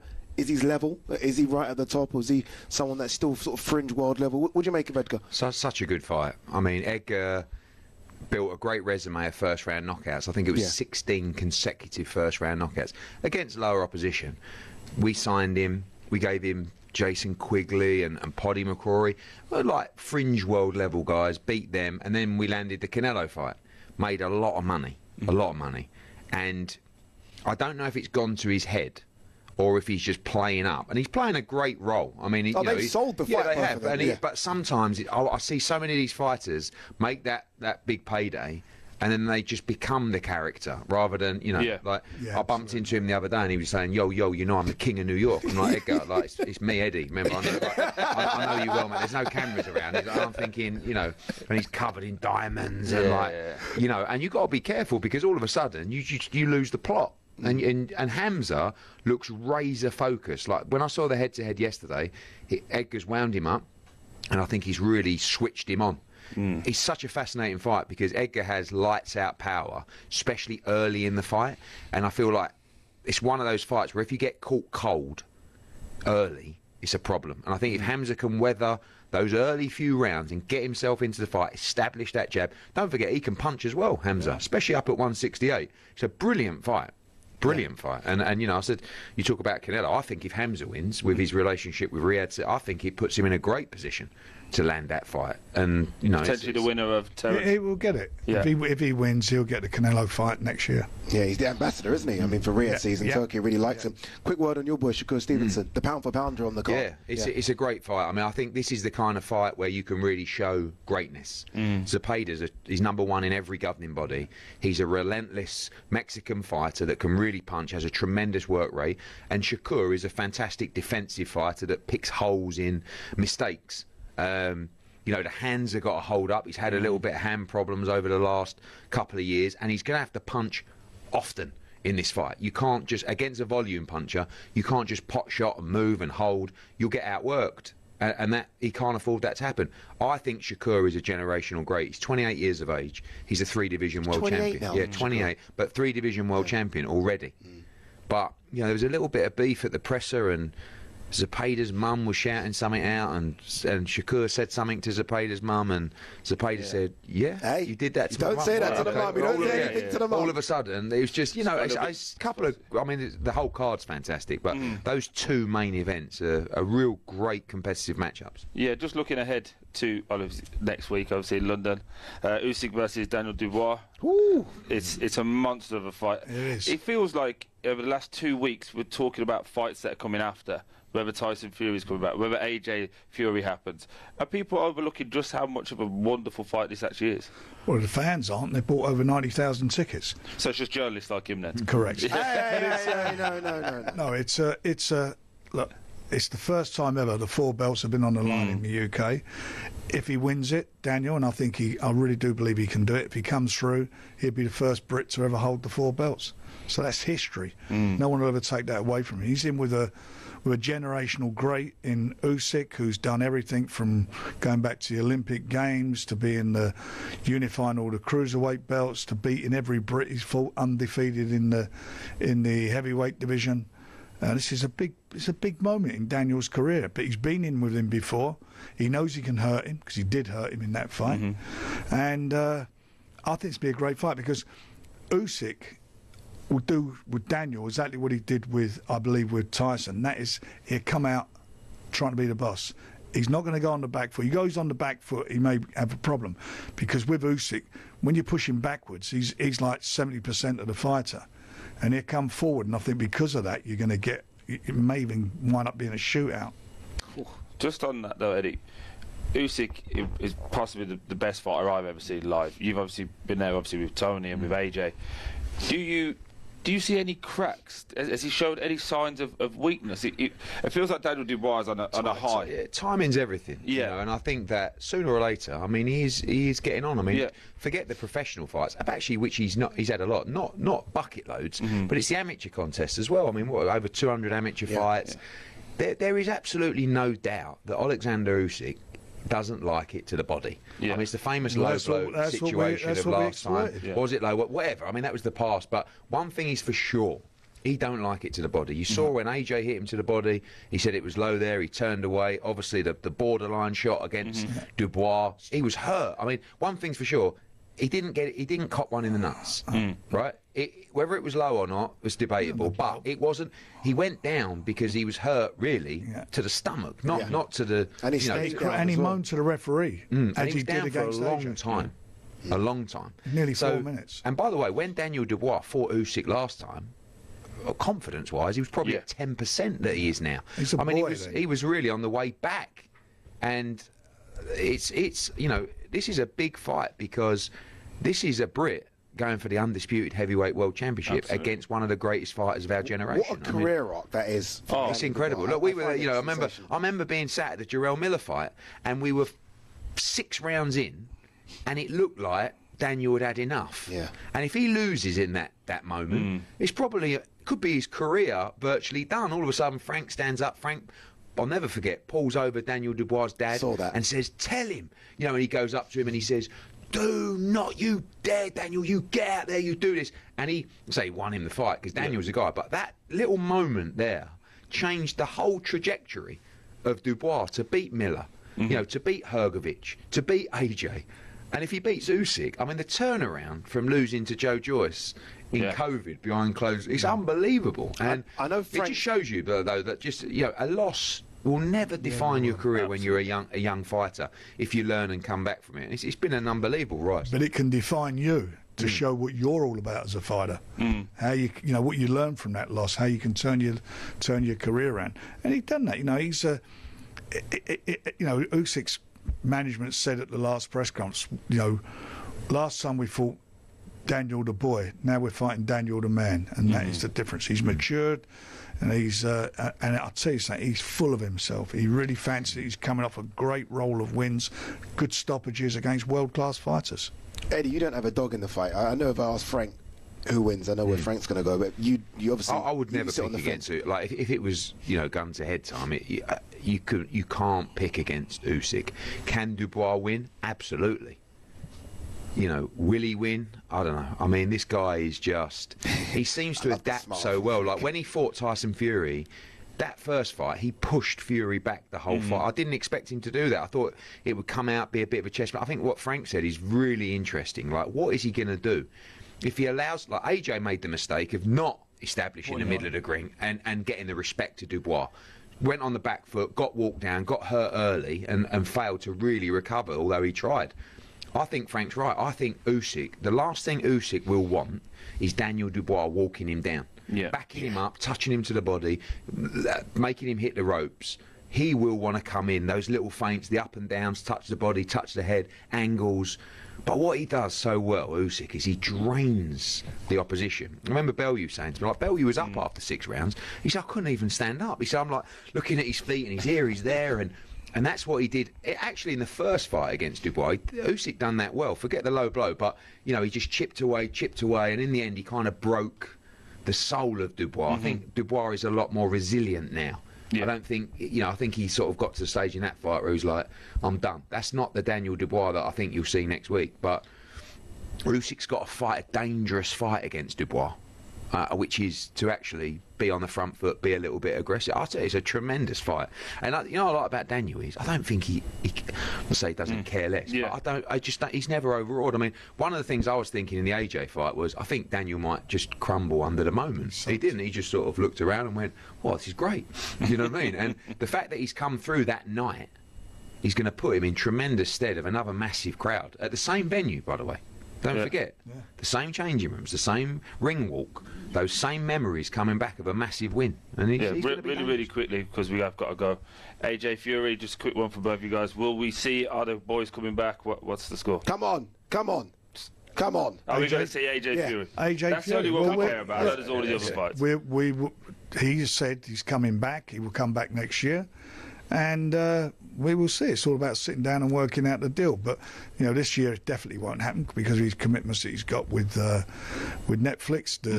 He's At Home with the Furies 2 and also the documentary. But next year, I think there's a real good chance of it happening. What, like 100% chance? A good chance. 90? There's a good chance. Is there more chance of Arsenal winning the league or AJ Fury? Don't do that. AJ Fury. I was going to say, I shouldn't even say that. But I'm an Arsenal. But no, we hope if we don't do the business this season, I'll give up. All right, up next. Thank you very much, by the way, both of you guys. Good luck to both your fighters as well. You got loads of fighters, actually. Yeah. You got loads, haven't you? Both of you got loads. Yeah. Good luck to both of you. All right, up next, we're going to be discussing some very poignant news coming out of Anfield.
great to have Eddie Hearn and Frank Warren with. Obviously, loads of boxing coming up over the weekend. Loads of boxing next week as well. Daniel Dubois versus Alexander Usyk for all the marbles in the heavyweight division. All right, some news for you. This is coming out of Liverpool.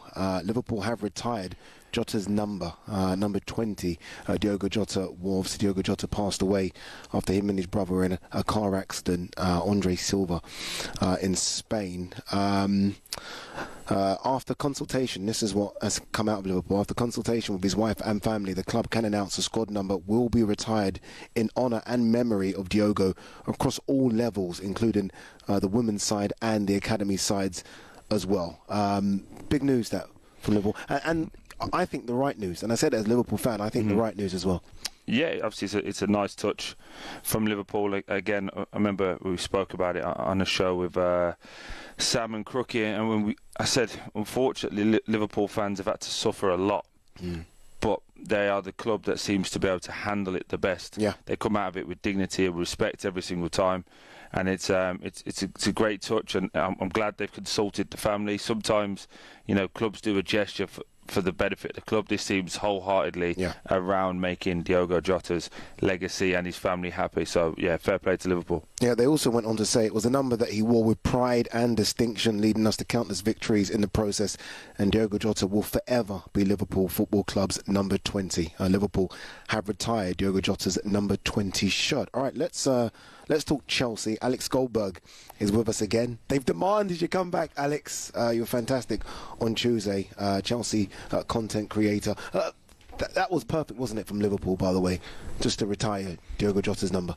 Yeah, I mean, that's tasteful, right? Hitting the right notes. And, yeah, I mean, honestly, as a Chelsea fan, we always look at Liverpool in a very threatening way. And although he was not a huge star, that was one of the players that I always feared. It's like, Salah, but Jota was always just so, dangerous in his own way. Clearly a class guy, too, and you can see the response now, yeah. Indeed. All right, let's switch gears and let's talk Chelsea. Madueke, this almost come from nowhere, this Noni Madueke story, and it's now grown and it looks like it's going to happen. Madueke to leave Chelsea and go to Arsenal. Is there disappointment? Because there was a time at the start of last season where you thought like Madueke had found his form, got into the England side as well, and he seems to have fallen out behind the scenes with Enzo Maresca, and that deal looks like it's going to happen from Chelsea to Arsenal. Yeah, it's an interesting one, just because Nani, one game to the next, is a completely different player, right? He went out one night, accidentally insulted the Wolverhampton, yes, I remember this, yes. Apparent accident, and then he scores a hat trick the next day, right? Which is one of the most I'm him moments you could have, and then didn't follow it up very well. Yep. And you're only as good as your last performance, and the inconsistencies were there from Nani. So it's a peculiar move, just because. Okay, maybe Nani wasn't going to be a huge starter at Chelsea moving forward with the Brazilian Estevao coming, Pedro Neto, João Pedro can play the wing. But he's going to Arsenal where he's not going to start ahead of Saka. And I think Arsenal are looking for their own left winger. And they have Martinelli, maybe Eze. So maybe he just needs a change of scenery. I'm sure Arteta said some nice things to him. So, listen, as a Chelsea fan, selling to Arsenal, it's gone fairly well recently. So I'm not completely against it. And, listen, we signed him for around 32 mil, and now we're selling him for a 52 million package. Yeah. It's not horrible business. Strange one, isn't it, though? And it's a good point you make. I mean, his best football comes from that right side. He can play on the left. His best football comes on the right side. Saka's one of the best right-sided players in the world. So if you're Madueke, surely you want to go a place where you're guaranteed to start. I know, look, you fight for your position, but it's a strange move. It is a strange move. I think the beauty of it is I don't know a Chelsea ex-player or fan who's disappointed. Yeah. There's not one person that's like, oh, my God, can't believe we're selling this. What's the manager doing? What's the board doing? They've literally gone, okay. Off you go. And I think he's at a real. There's been no pushback at all. From there's been real crossroads with Madueke as well. Inconsistency, as you say, 100%. But have we seen the best version of him? I don't know. I don't know yet. I don't think he's reached his ceiling, and I definitely don't think we've seen the worst of him as well. He's in this weird flux. When he got in the England squad, I was one of that's like, has he done enough to get in that yet? I'm not sure. And then since then, he definitely hasn't done enough. So I think Chelsea have moved on. Gittins coming in as well, was at 55 million. I think if you swapped player for player, I think you're going to get more consistency with Gittins personally. Yeah, it almost seems as though Maresca is now building his squad as opposed to the squad that he inherited. He's getting rid of the fat now, and all of a sudden, classy players like João Pedro gets in. You must be happy with what's happening with the squad so far. I am. I mean, João Pedro, listen, I was here on Monday, right? We already spoke highly of João Pedro on Monday. Then you saw what happened on Tuesday. And he's doing that as a striker, but I think we talked about it, I think there's genuine positional versatility with João Pedro. So if he needs to play the wing, as he did at your Watford, he can. Pedro Neto is a nice player to have, right? He's probably not a star, but he can play both wings. He works his tail off. Yeah. And Estevão, the young Brazilian coming over, that's a big one, and probably on the right side primarily. So that's a hit to Nani's chances had he been at Chelsea. And then, like you said, Jamie Gittins, I mean, that's a player right out of the Maresca and Joe Shields' Man City Academy, and you know there's a logical fit there. Not to mention, I think Chelsea are still trying to do something on the market with a winger, perhaps. So Nani was kind of on the outside looking in, really. Enzo Maresca last season, the points last season where I thought Chelsea, I remember there was a game where if you went to Everton, Goodison Park, I remember it, you would have gone top. It didn't happen, and then Chelsea fell off a little bit. But he was very vocal about we're not in the race for the title, and it almost seemed as though that filtered through to the players, and the players' form, I thought, dipped off a little bit. Should Chelsea be in the race for the title next season? Like, how far away are Chelsea? They're closer than it feels at times, but they will not win the title with the goalkeeper that they currently have in net. And I'm not trying to slander the man. He actually, on his day, can have some really good games, Robert Sanchez. He can make some incredible saves. But there are too many, as I would like to say, brain farts. Yep. And also, it's really important. Start using that's a good word. I like them. Yeah, well, and also, let's be real. In 2025, most keepers need to be able to play out from the back. Yeah. He believes he can, but so often he kicks it to the opponent. So that needs to change. But I also think on that as well, the best goalkeepers, you rarely talk about them. They just do their job efficiently. We're always talking about Sanchez. Yeah. Whether he has it's a 1-0 win, we're going, oh my God, he still dropped 3 when he come for the crosses. He's just, look, again, you do feel like you're slandering the man, and it's difficult because he is trying to do his job. They've got 7 goalkeepers. I've just got rid of Kepa now. It feels like the best one left. To let Kepa go for £5 million. It's like, to me, it's surely crazy. Enzo knows this, though. I mean, obviously, look, he's tried to get a goalkeeper in, but surely this should be priority number 1. And we spoke about the players that are coming in, fantastic players that he's added to the squad. But surely priority number 1 now is a goalkeeper. Yeah, I mean, it should be, because we were also kind of teased with the Mike Mignon situation from AC Milan, and Chelsea felt like because he's only got a year left on his contract, they didn't want to go to 25 mil. But if you ask a random Chelsea fan, including myself, we would say that's such an upgrade on Sanchez, pay it. The problem is, and not to get too nerdy and in-depth on Chelsea, but we have this young goalkeeper, Mike Penders, who we got from Belgium. Yeah. Who now probably is going to go out on loan to Strasbourg, the club that Chelsea own. But with goalkeepers especially, you don't want to rush them, right? Like, he's super young, and usually their shelf life and their prime is a little bit older. So they really care about him. They also, you've mentioned the 7 keepers. They've spent so much in the goalkeeping department. Money. 25 on Sanchez, almost the same amount on Jorgensen, right? And he hasn't hit the ground running. So I think they're a little scared to now splash a bunch more money on goalkeeper when they have Penders, who they think very, very highly of. And also, you have to be careful. So with the young goalkeeper, you want him to go to certain clubs. So the loan, this one's probably to, can he get game time? Can he play week in, week out? Does he get his routine? Is he better with his feet? He then needs a loan, probably in the Championship, where he gets crosses in the box, gets beat up a little bit.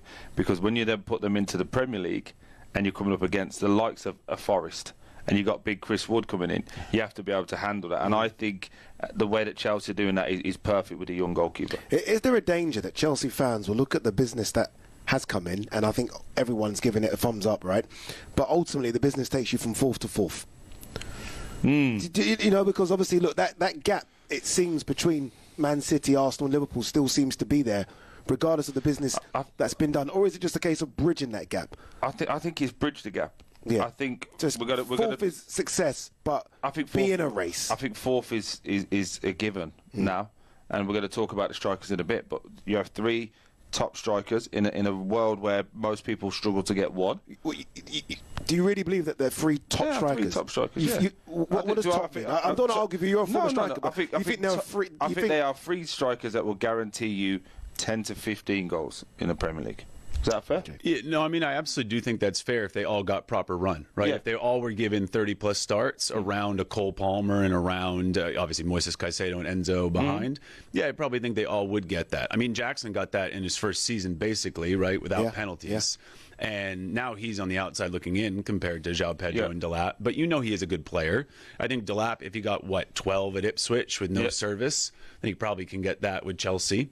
And João Pedro, I don't want to go too crazy after last game's performance, but he's got a lot of talent, and I think he will really do well in this system. So I think that's fair. I mean, they're obviously not like world-class strikers, but they're good. Okay, cool. Alex is going to stay with us because when we come back, we are going to talk Chelsea versus PSG. I know that might be an awkward subject for you, but we are going to be honest and talk about it. Stick with us.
Hello, this is Kickoff live from New York, the Big Apple.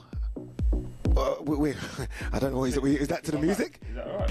Is that what we're doing? Is that to the music? I'm just clicking my back. Okay, just clicking back. Troy Deeney is with us. Alex Goldberg is with us as well. All right, it is half-time in the game between Italy and Spain in the European Championships. Emily Herbert has it for us. Well, it's all square at the break. It's 1-1. Italy struck first. Elisabetta Liverou scoring her first international goal to put them ahead against the world champions. But Spain responded quickly. Del Castillo finding the net just 4 minutes later. It's been end-to-end though. Spain are controlling the possession, but Italy look electric on the counter. A win or a draw will send Italy through. Spain have already qualified after winning their first two games, but half-time, it's Italy 1, Spain 1. UEFA Women's Euro 2025 update on talkSPORT with McDonald's. Got Big McDonald's hunger? Order the iconic new Big Arch on the McDonald's app. Available from 11 a.m. at participating restaurants.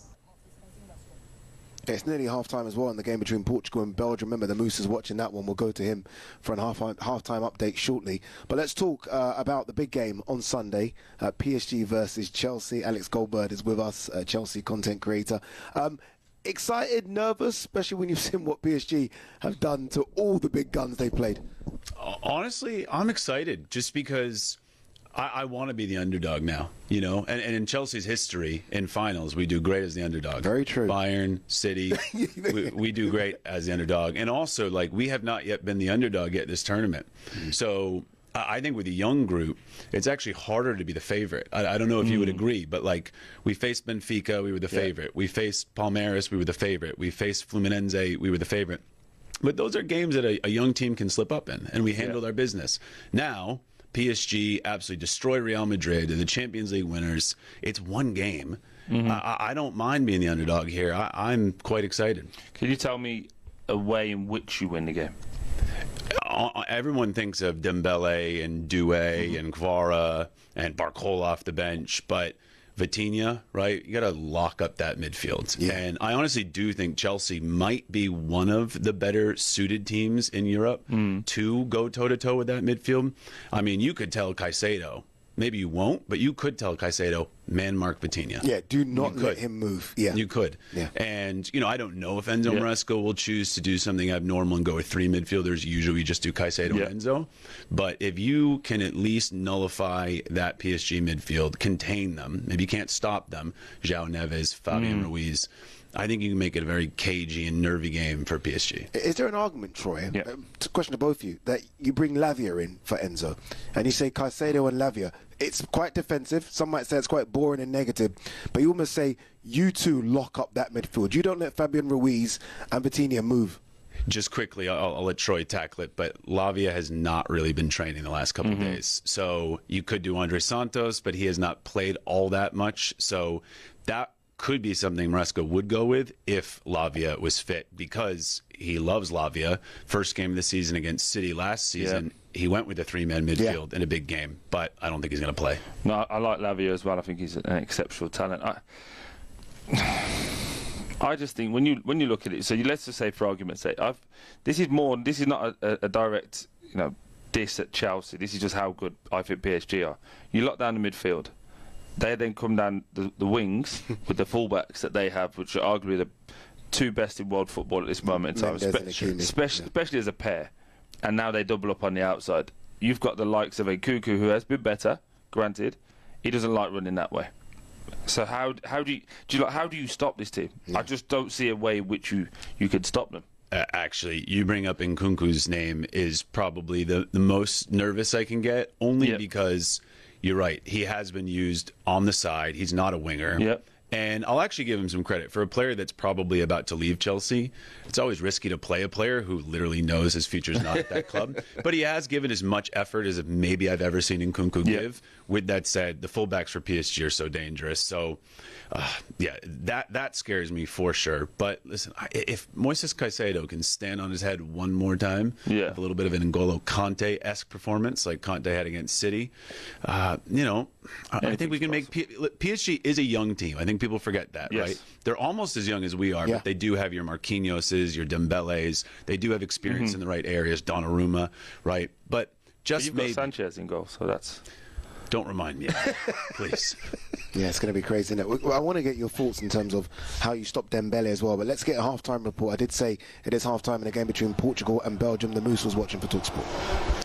Portugal 0, Belgium 1. Belgium led since the 3rd minute. Jansen's ball in from the right-hand side for captain Tessa Voorhart to slide home 8 yards out, the Inter Milan striker. The best moment that Portugal had up the other end, Anna Capeta was in on goal, only had to lob the goalkeeper, but she couldn't manage to do that. Portugal have been poor, considering they had an outside chance of making it into the quarter-finals. On the first half display, they've got no chance. Half-time is Portugal 0, Belgium 1. UEFA Women's Euro 2025 update on talkSPORT with McDonald's. The new and iconic Big Arch has landed at McDonald's, featuring an unbeatable lineup of juicy beef, cheddar cheese, and its very own signature sauce. Available from 11 a.m. at participating restaurants. Alex Goldberg with us in the studio. We've seen some fantastic front threes in Europe over the years, right? The last decade has produced so many. Look at that one for Man City, Barcelona, Real Madrid, Liverpool. This front three of Kvaratskhelia, Dembele and Doué almost gives me headaches, because it's very similar actually to Liverpool's front three in terms of the press as well. So as much as I think Chelsea have the capabilities of scoring, because I really do think you've got that, how do you not concede when that's the front three going at your defence and goalkeeper? Well, Marc Cucurella has been tremendous. Let me just say that. And he is, one of those guys who gives 110% every So he stops Dewey. So he stops Dewey. And what's going to be interesting is Reece James has not started the last two. Will he come in for Gusto? I certainly hope he will, because he literally has started in a Champions League final and had a masterclass against Real Madrid. We know if Reece is right, which he looks to be right, he can absolutely defend. If it's Kvara, it's Kvara. The tough part is PSG interchange. I don't need to tell you that, but they literally interchange, so they all can pop up in different places. And the center backs for Chelsea have been good recently. Colwell's been good. Tosin and Trevoh Chalobah have deputized pretty well when they've been called upon. So, I think we have the players plus Caicedo defensively to defend even the scariest of teams.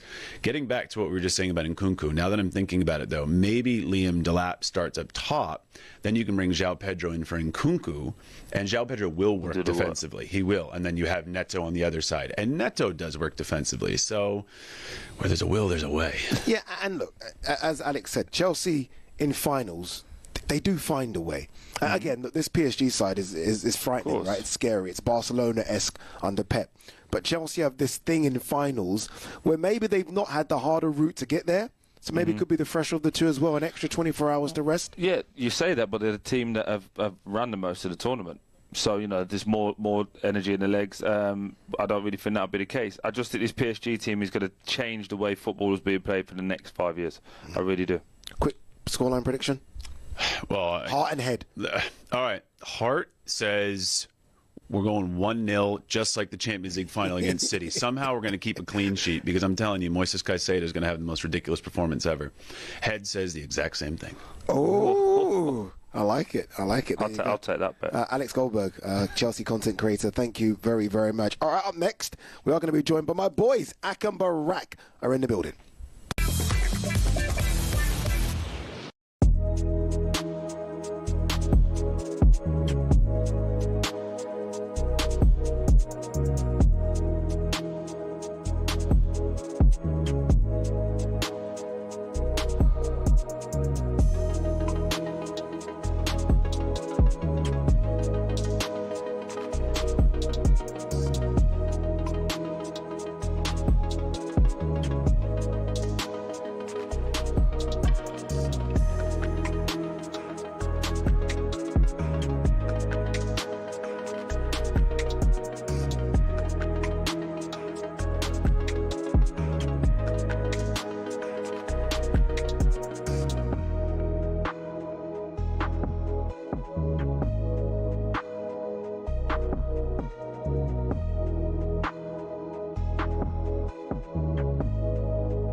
Nottingham Forest are considering taking legal action against Spurs over their approach for Morgan Gibbs-White.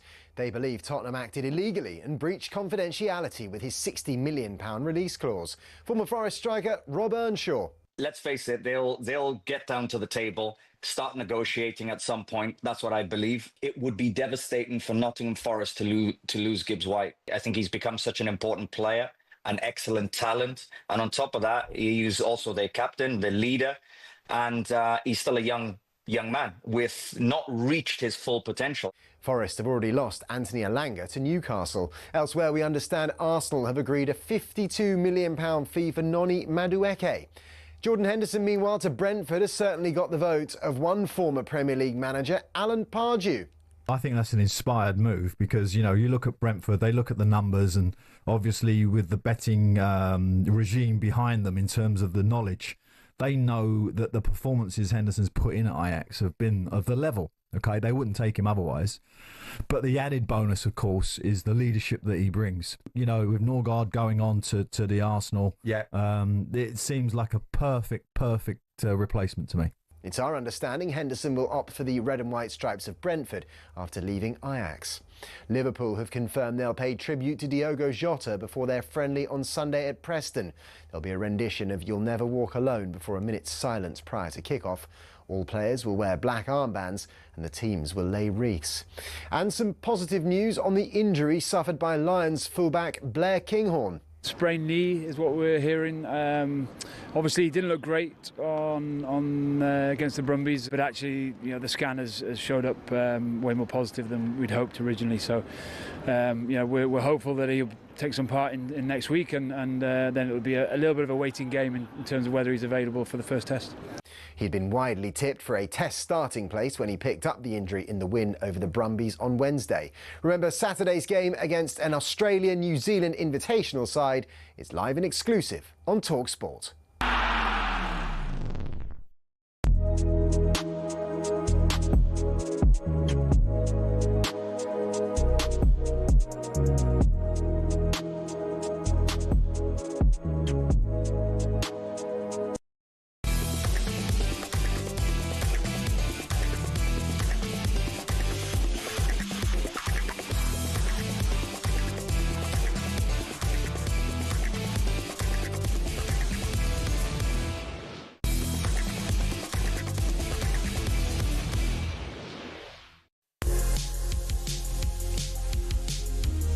Welcome back to Kickoff live from the Big Apple in New York. Oladipo and Troy Deeney. We've been here all week. We're here for the Club World Cup. We're here for a bit of boxing as well. Some big time boxing. Amanda Serrano versus Katie Taylor, MSG tonight.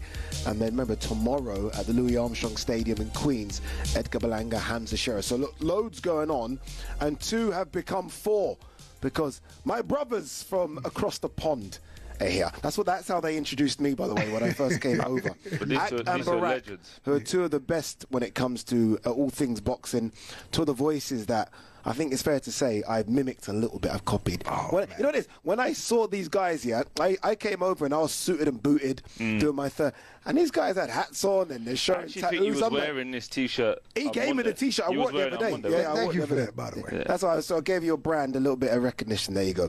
But it's good to have you guys. It's a pleasure, man. Thanks for that introduction. And it feels like we're working. I mean, we've worked so many times together on live broadcasts, and I don't feel like I'm a guest. Like I feel comfortable right now. Yeah, you've been doing some stuff for Netflix as well in the last few days. Obviously, Amanda Serrano, as I say, Katie Taylor. I really should say Katie Taylor versus Amanda Serrano, right? Champion first. I mean, you're in New York. No, champion first. Champion first, right?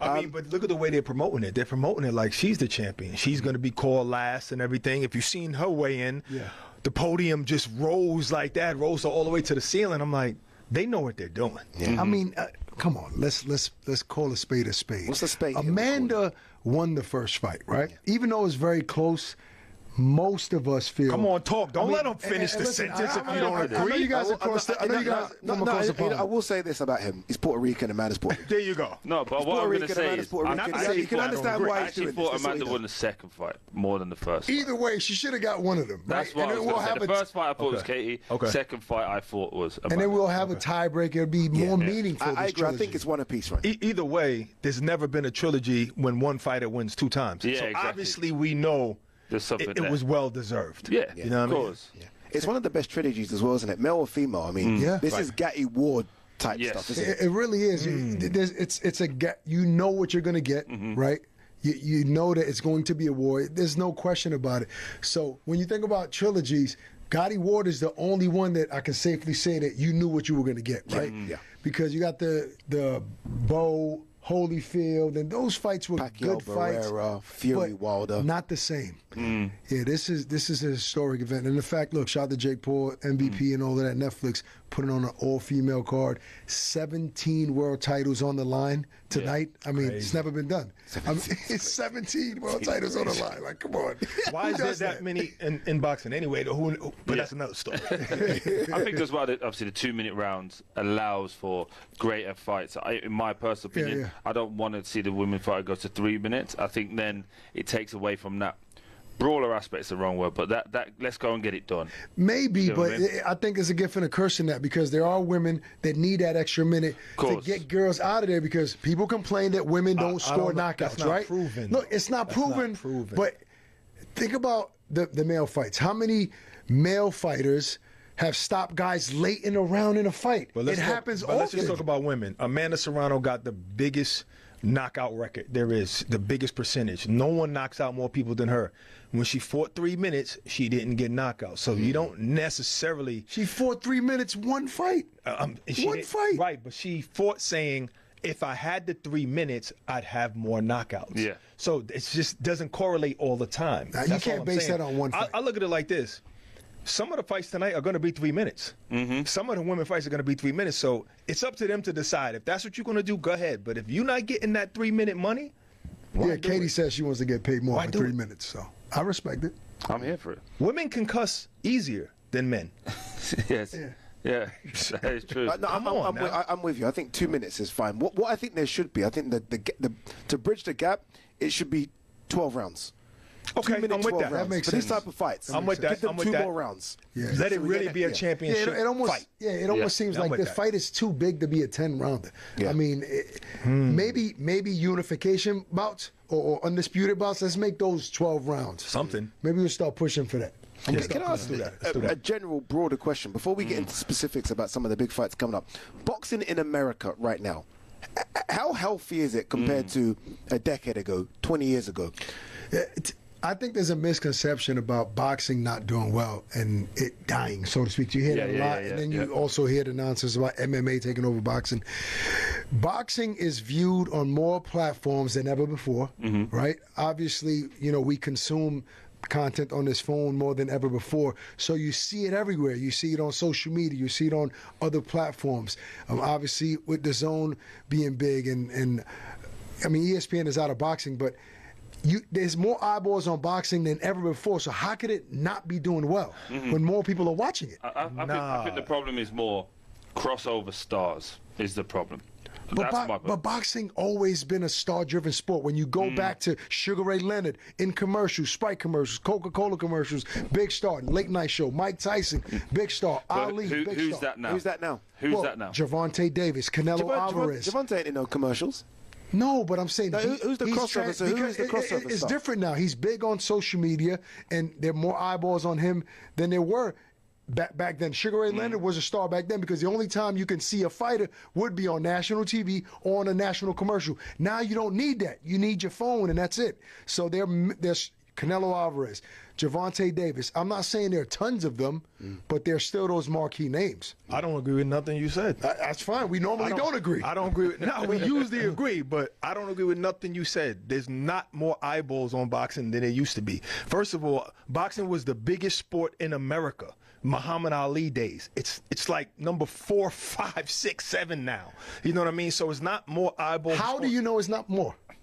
How would you know statistics? This is just no. Don't bring up pay-per-view because obviously I'll let you say all your lies. Right. Now let me say my truth. Why are you calling it a lie? How's it a lie? How does it lie? Statistics, bro. Show me the statistics. Everybody knows this. No, use your phone that you picked up 3 times while you were talking. No. All right, but just let me finish talking like I let you finish but don't talking. call it a lie. But let me finish talking. Right, let him land. Let him land. Let me finish mine. Check this out. It's statistically proven that there's not more eyes than it used to be. The whole world used to watch Muhammad Ali. Everybody watched Mike Tyson. It's different now.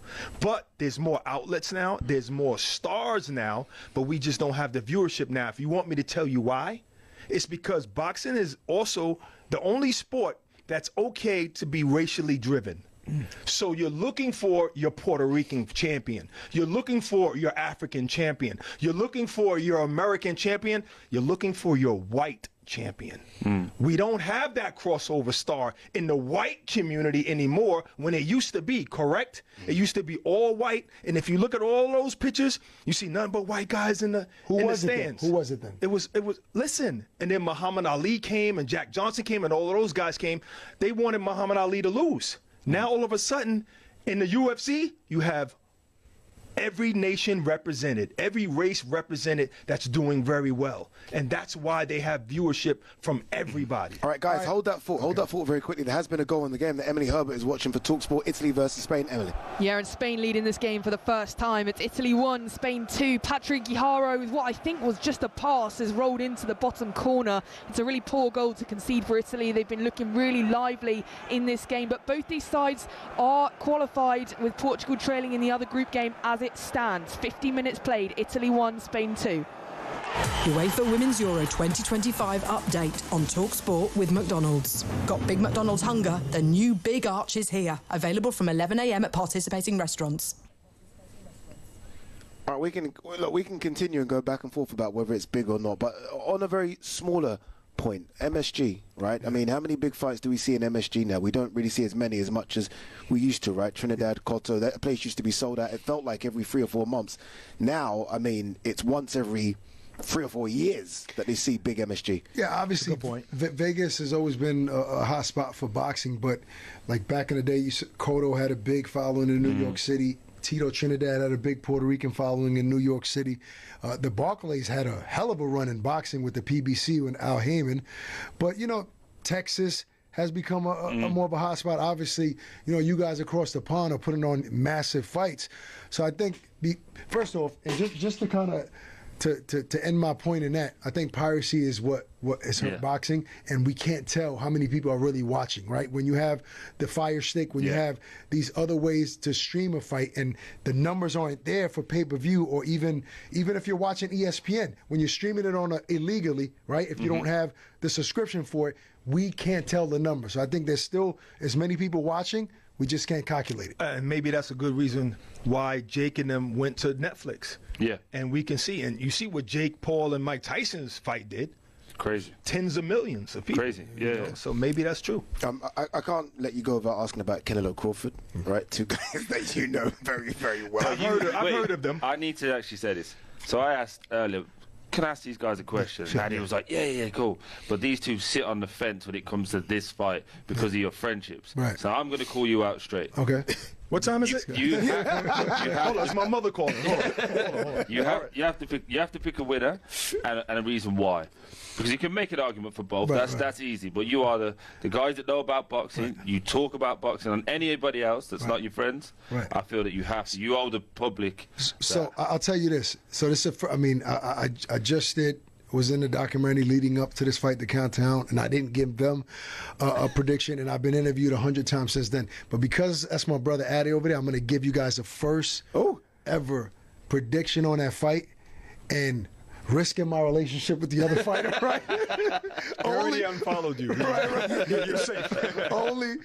only for the British fans over there. So, obviously, Terence Crawford is moving up to a weight class he's never been in. He's arguably moving up 3 weight classes. He did a pit stop at 154, right? Put your phone down, Barack. so Barack will send it to Canelo. Obviously, that's leading up to who I'm going to pick. But I think that the size difference isn't going to be a factor like most people think, because Canelo is small for his weight, for that weight class. Yeah. He's a small guy, shorter than Bud, shorter arms. He's his advantage is he's been there longer, right? Yeah. And this is Bud's first fight. But I think because of Canelo's output as of late, how many punches he throw, he picks his shot, he doesn't throw more than 2-punch combinations. I think it's going to be a great matchup for Terence Crawford because he throws in between the shots. Wins? Hold on, I'm about to I've got to go break. What kind of plane is this? They just got so much fuel. Listen, we're going far. We're going all the way to the UK, buddy. All right. I think Bud will upset Canelo Alvarez and win a unanimous decision. I said it first here, never before. Nobody cares. First of all, I don't even say it in private who I think is going to win, because I really, truly feel that this is 50-50. He just named some advantages that Canelo has. But also, Bud is very, very skillful, and he's a dog, and he doesn't know how to lose. Yeah. I just can't tell who's going to win. I think Canelo has the power to hurt anybody. Such a sucker. Scared to give a prediction. But I also think Terence always finds a way to win. No, I didn't even tell you who I think's going to win. You get what I'm saying? I don't know. My only concern is that Terence Crawford is doing a lot at the moment, traveling different countries, loads of PR concerns. Is that going to take away from him come fight night? You only need about 10 weeks to get ready for a fight. He's in Colorado now. He has enough time. Okay. But first of all, he's never out of shape. He's always in the gym. I see him in Turkey last week or the week before. Let me just quickly message Canelo. I already texted. Don't worry about it. He's going to retire soon. He blocked you anyway. So up next, stick with us. Loads more on the Club World Cup final, which is on Sunday. Remember, it is live on talkSPORT as well.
Welcome back to Kickoff Live. Adi Oladipo, Troy Deeney here in New York. Don't forget that the Scottish Open is live on talkSPORT 2 on Saturday and Sunday from 4 till 8 p.m. Brits Rory McIlroy and Matt Fitzpatrick on the charge ahead of next week's Open, which will also be live on talkSPORT 2 as well. So loads of sport coming your way on talkSPORT in the next couple of days. All right, Raul.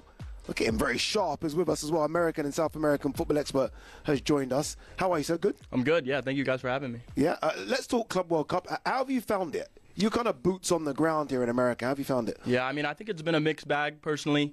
Coming into the tournament, I wasn't sure how intense I would be following the tournament. But as it's progressed, I think I've been really impressed with how the fans have engaged a lot with it. And the players as well. I think a lot of European teams coming in maybe weren't expecting it to be as intense as it has been, especially in some of the matches with South American teams, but I've been pretty pleased with it overall.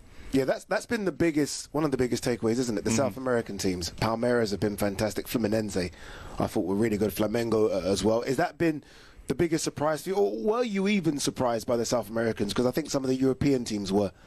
Yeah, I mean, it's very rare. This tournament is still pretty new. It's pretty exciting to see these teams playing because they don't normally have the opportunity to. But, I've been to Brazil before, and I've been able to see some of those games, so I've always known about the level. But it's really amazing when you're seeing them go up against a Vitinha, a João, whoever it is. But, I've been very impressed with these Brazilian teams in particular. I think the best part for me was like walking through the car box as you're going to the stadium and you're seeing the cookouts, the barbecues out the back, tailgating, that's what you call it. Sorry, and then playing football after. We had a little moment where we played a bit of football with some Real Madrid fans afterwards. It was like, you don't get that in England. You don't get that. It's like go to the game with your friends and family. I don't know, might go to the pub first, might go there, and then as soon as it's finished, if you win, you go out. If you lose, you go home and don't talk to anybody, or you phone talkSPORT and have a big moan up. I just think the safety aspect of it all has been really nice, really engaging, just to talk to different people and see how it's been going. I always think that the key for any tournament is the legacy it leaves behind.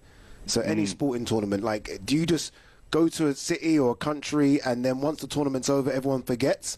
Or do you go there, make a lasting legacy and everyone remembers? For you, again, someone that lives here, do you almost think the Club World Cup now has opened up new eyeballs to new fans of maybe other sports where everyone now is here to stay? Yeah, that's a really good point. I was thinking about that on the way here, but if we are revisiting this competition in 4 years' time, I think we'll have expanded to new generations. Obviously, football in the United States is still growing, and there's a lot of work to be done for it to become anywhere near the level. Football, so he knows. That's a tick already. I mean, it's true. There are a lot of people like me though that do respect the sport, and I'm excited to see how many young players continue to be unearthed, from tournaments and moments like this, whether they're playing for Inter Miami's academy and then playing against a PSG in the quarters or something like that. But I think in the future, 4 years' time, we'll just be seeing more and more excitement and engagement. It's a great segue there, because we talk about the future. We're looking ahead to the World Cup. We spoke the other day out on the street. Are we concerned about traffic? Are we concerned about ticket prices too? Because we've had the head of FIFA come in here today talking. He said about the stadium's being full, but it has been very expensive for the casual goer. Yeah. We saw nearly £700 tickets being sold at the moment. Are you concerned about that as an American on the ground, or do you think that everyone will get behind it and the ticket price is just kind of it is what it is? There's a few ways to look at it, right? I mean, firstly, the tickets are insanely expensive, and I think that price gouging and paywalling is something that should not be done, especially in football, which is, typically known as the world's game, as a way to unite the people. More expensive than an NBA or NFL game? Way more expensive. Way more, okay. Yeah, absolutely. But I mean, at the same time, people love this more than anything, and they'll die for it. So they're still, at the end of the day, going to pay, but it should not be this difficult for, like, me and my friends to get out to a match in Jersey. Yeah. Simple. What would you say, roughly, for people back in the UK, what would it cost, roughly, for you and two friends to go watch the game this Sunday? That's 4 digits for sure. Wow. That's pretty difficult, to be fair. Yeah. That's your type of money. we can't afford Sort that. me out. And we haven't, I don't. I don't. In terms of, when you think of America, I always think of, like, just the best athletes that sort of can be produced, right? And we see them going to the NFL, we see them going to the NBA. Surely the American thing is to create the next football stars. Like, surely the way in which you look at as someone at a young age and think, okay, that guy can go into, or a girl can go into sort of basketball, whatever. Surely that's going to happen in America with football soon, surely. Yeah, surely. I mean, it's just, at this point, soccer is still really new. It's still developing here, so I don't know how excited people are about the sport. But we're looking for our Wembanyama, if you guys understand. We're looking for that diamond in the rough. He's probably in Kansas City right now. Maybe not a 7'4" footballer. Maybe. Who knows? Maybe he can run it. A 7'4" striker would be decent. Would be very decent. I just think as well, just to carry on from that point, when you look at the talent pool, as you say, it's always one of those mysteries. I don't understand how USA haven't been able to get it right. Yeah. When is the talent pool of over 350 million people? Yeah. You should be able to find the best 8 You can't find 11. Yeah. 11, just 11 good ones. That's all we'll take. Yeah. No, I think it's something that will happen. I want to talk about the team you support, Arsenal. You do? Just because, it's just because you were so close and have been so close for the last couple of seasons. And now it's a team where, there are players coming in. Zubimendi is coming in. It looks like you're going to get Victor Gyökeres. Looks like you're going to get Madueke's there now. Yeah. What will it take for you to really get your hands on the title? It seems like this is the summer that we're, looking to really make that push. Obviously 3 years in a row, I'm aware of the bottle job. I'm aware of, the years on years of pain. But at the end of the day, I'm still proud of everyone that's contributed to the project, and I'm excited to see what happens. I mean, we've been linked with pretty much everybody up until this point, so I'm excited to see who comes in. I saw that. Do you think, real quickly, that you'll beat his team, Liverpool? Yeah, absolutely, 100%. Absolutely, 100%. Yeah. And I really was championing you and just everything. What were you expecting to say? No, of course. I expected you to be honest. I hold that thought anyway, because there has been a goal in the game between Portugal and Belgium. The Moose is watching. And Portugal's hopes of reaching the quarterfinals are over. Portugal 0, Belgium 2 on the counter-attack. Ball down the right-hand side, slid across the area for Taloba to put it into the back of the net. Portugal needed to win here and by a massive amount. In fact, they're just checking the goal for a VAR for offside, so it may not count. But at the moment, it's Portugal 0, Belgium 2. UEFA Women's Euro 2025 update on talkSPORT with McDonald's. When the big match means Big McDonald's hunger, try the new and iconic Big Arch. Available from 11 a.m. at participating restaurants. Well, you mentioned that you've been close 3 years in a row. Obviously, a lot of Arsenal fans still have a lot of belief in the job that Mikel Arteta's doing. This project that seems to be taking years. Phase 6. What year are we in now? I don't know. Is it Phase year 6? 7? Thank you. Do you still have that sort of undying belief in Mikel Arteta that he will get the job done? To be fair, undying is not the word I would use. I think this is the make or break year. I'm sure you've heard that before, but this is the year that we need to leave with something. Some kind of silverware needs to be brought home. League is obviously the goal, but I want to see us challenging on all fronts, and it seems like we're spending the money to do so. Do you believe that? You know what it is? No, I don't. If I'm being frank, I don't. Yeah. I don't know how long a manager gets at a top job to kind of rebuild a team and rebuild it again and rebuild it again. But we'll see. I mean, look, Liverpool are there, Man City are there. I think Chelsea will be good this season as well. I think Newcastle will be good as well. I think, listen, the Premier League is the best league in the world because as going into every season, we think about 5, 6, maybe even up to 8 teams can really cause people problems. I think when you look at Arsenal, again, forget the off-field stuff. Partey's a huge loss, losing him. He was excellent in the back end of that season. I think Zubimendi's a different type of footballer. I still think that left side is an area they haven't sorted out. And then when you look at Liverpool, and again, everyone said this was a poor Premier League season. Liverpool won comfortably. Yeah. No point did anyone think that anyone was going to come back and challenge them, other than Man City. No one ever said Arsenal was going to do it. Then Liverpool went and got better at left back.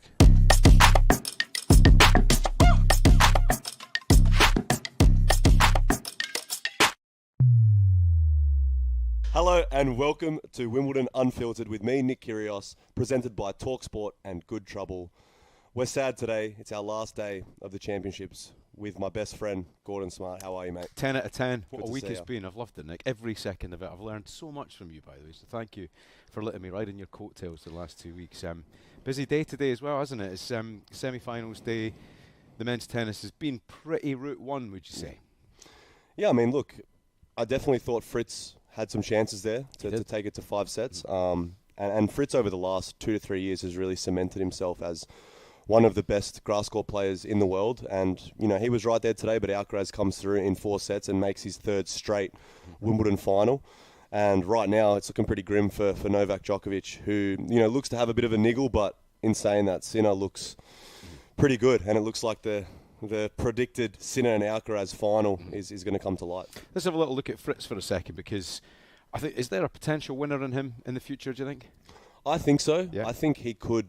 I'm not sure on any other surface, but I think at Wimbledon there could be a potential Grand Slam for him there. I mean, today he was a better player for about an hour and 15 minutes. I watched it. But Alcaraz, just in those clutch moments, played those bigger moments well, and that's what the experience of these Grand Slams does. There's so many ups and downs. So how important is it when the temperature just hasn't let off, has it, for the last 2 weeks, to get the job done quickly with Sunday in mind? Yeah, well, look, Alcaraz, I think it does describe their personalities quite well. Alcaraz in the first couple rounds kind of has a bit of fun, plays around a little bit too much, has too many options, and Sinner's been locked in from day dot. So, I mean, look, Novak Djokovic is receiving a medical timeout at the moment. So, Sinner's pretty routine so far, 6-3, 6-3, 6-3. But yeah, look, I think both physically, Alcaraz and Sinner are going to feel fine for the final. Tell you what, it's teeing it up for warfare on Sunday, isn't it? If both of them get through fairly smoothly, that could be epic, couldn't it? It could be epic. I mean, that French Open final was absurd. Arguably probably one of the best Grand Slam finals this game's ever seen. But again, I think mentally, Alcaraz has beaten Sinner 5 times in a row. So that's, in a sport where head-to-heads are massive, and mentally, before you go out there, knowing that you've lost to someone 5 times in a row, it's huge. Right, let's talk about Jannik Sinner, because you've had a lot to say about him. Like, that's your job, right enough. Yeah. But again, you have to admire, the ability he has and just how well he's played so far. Yeah, I mean, there's no doubt that he's dealt with an insane amount of noise the last, year. And to see him, how he responded and came back, comes back and makes the final of Rome and looks like he hasn't missed a beat. And for someone like myself and others that I know that have been out of the game for a little bit of time, not being in that competitive environment, you lose a step. But the thing with Jannik Sinner is he hasn't, and he's even gotten better, which is scary to me. He's barely had a bad result. I mean, he had that shock loss to Bublik earlier on the grass, but that's, kind of first week on grass, you're not really too shocked about it. But I mean, look, he's put to bed that the changing of the guard has happened, and Alcaraz and Sinner are those two guys that have, they've taken the mantle and they're going to be, the next big two. I don't know who the big three is, but those guys are head and shoulders above everyone in the tournament. And we were talking about how good Djokovic was playing in the event, and it's 2 sets to love, pretty routine right now for Jannik Sinner. One little advantage that could be there for Alcaraz is that arm looks heavily strapped, but you can't see that holding him back in any way in this match, can you? No, I look. Say it, Nick. if you are injured, there's just no way you're coming out and beating Ben Shelton in straight sets and then routining the greatest of all time, 6-3, 6-3, and then looking into the third set like pre-routine. So I'm interested to see what's wrong with the elbow. But, I mean, at this point, you've won 5 sets in a row, serving well, playing well, routining some of the best players we have on the planet. I mean, gamesmanship? Is it gamesmanship? Look, no, he might be feeling a bit of discomfort, and these guys are so good. Like, I've played through injuries before, but these guys are, generational athletes. So I'm assuming he's had the best preparation, but look, it can't be that bad. Yeah, to be honest. What is the difference between discomfort and injury? I mean, is that a line? Is that a boundary that you've been comfortable with in your career? I mean, look, for someone that I've had a couple, like 4 surgeries in my career, and they've been, quite serious. And I've also played with a lot of discomfort in my life. I've got quite a high pain tolerance as well. So, look, there is a boundary where, if you can't continue, someone like Grigor Dimitrov, for instance, who was up 2 sets to love playing some insane tennis, arguably was on the way to, a quarterfinals or a semi-finals, and then, tears a pectoral or something that you can't continue and you significantly lose power or something like that, then that's an injury in my eyes. Where having a little bit of strapping and destroying the greatest of all time, I mean, that's not really an injury in my eyes. You've reminded me I have to say thanks to Will, your physiotherapist, whose magic hands helped me. He also had a look at my leg. Well, he diagnosed you with a grade 1 tear. He did. I was just getting on with it. But how important, again, is it to have somebody like him on your team to see you through big tournaments? Oh, massive. I mean, I wouldn't be here without, my physio, for sure. I mean, I've been working with him now for 11 years, and he's saved my career multiple times. How many toenails have you got? You got them all? I do on my left foot. I'm missing one on my right, but yeah, tennis players' feet is probably not something we should go into. it's a special part of the internet. That it isn't is. It's a weird part of the internet. It's a weird part of it. You used an interesting phrase, right? Because I think for sort of armchair tennis fans, it feels like a changing of the guard on this tournament. But you said something really interesting to me that actually it's been happening for quite a while now. Where are we on that moment of the baton being passed on? Yeah, like I think I like to call it like a tier list. Like I think Alcaraz and Sinner are tier 1 at the moment, and they're comfortably sitting there. I feel like 99% of the tour don't believe that they can beat those two guys at a Grand Slam. And I'd put, Djokovic tier 2 just behind them, and there's a couple other players I'd put there, probably Draper, Fritz. But realistically, these two guys have been at the top of the game now for 2 years. Alcaraz has been to his 3rd straight Wimbledon final. Sinner's, beaten Novak comfortably at the Australian Open at his best ever event, most successful event ever. And these guys are they're young, they're in their, early 20s.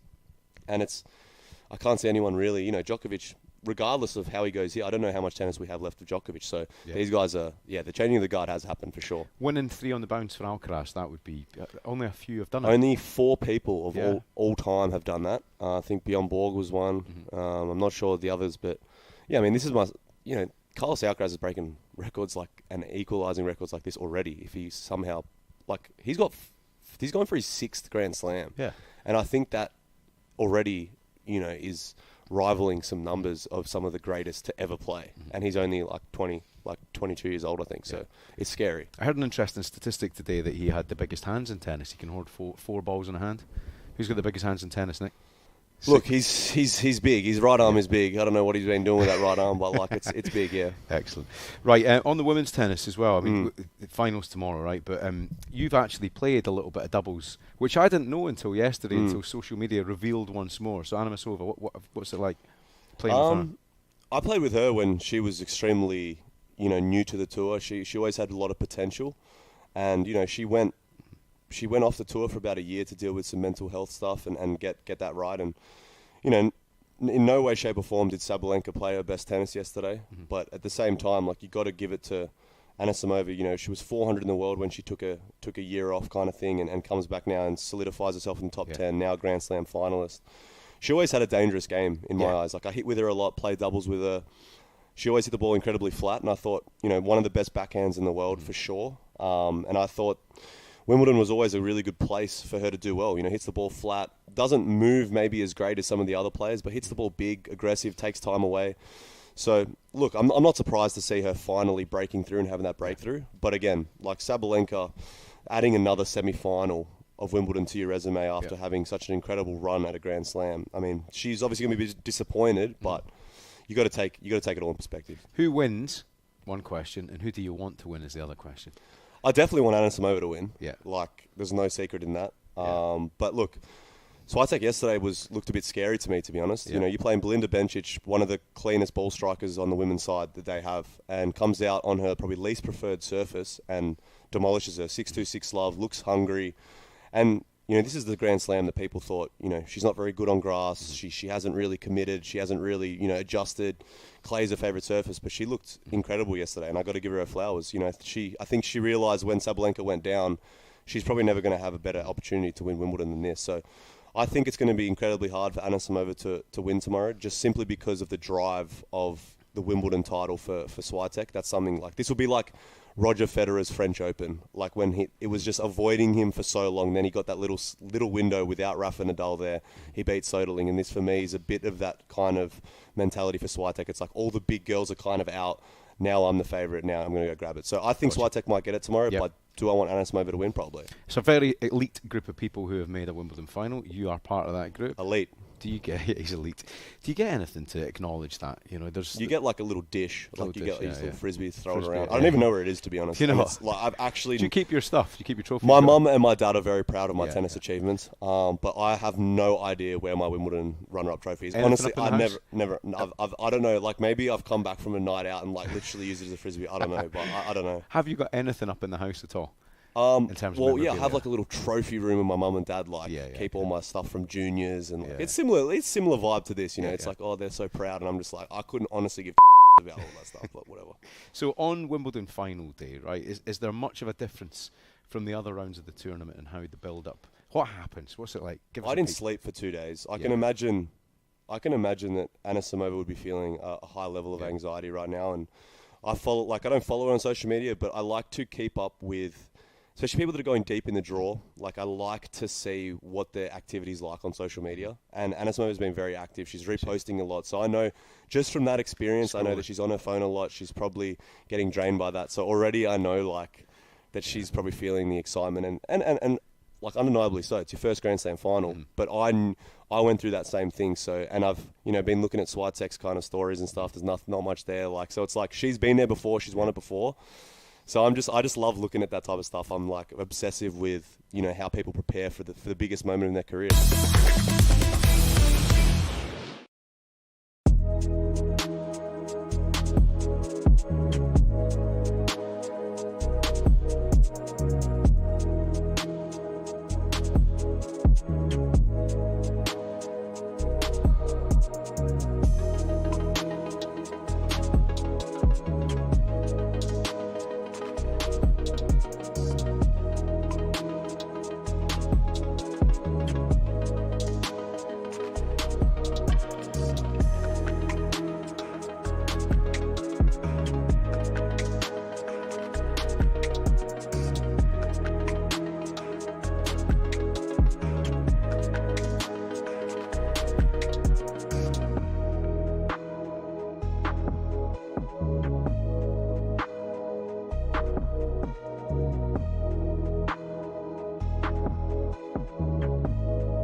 screen time did you have?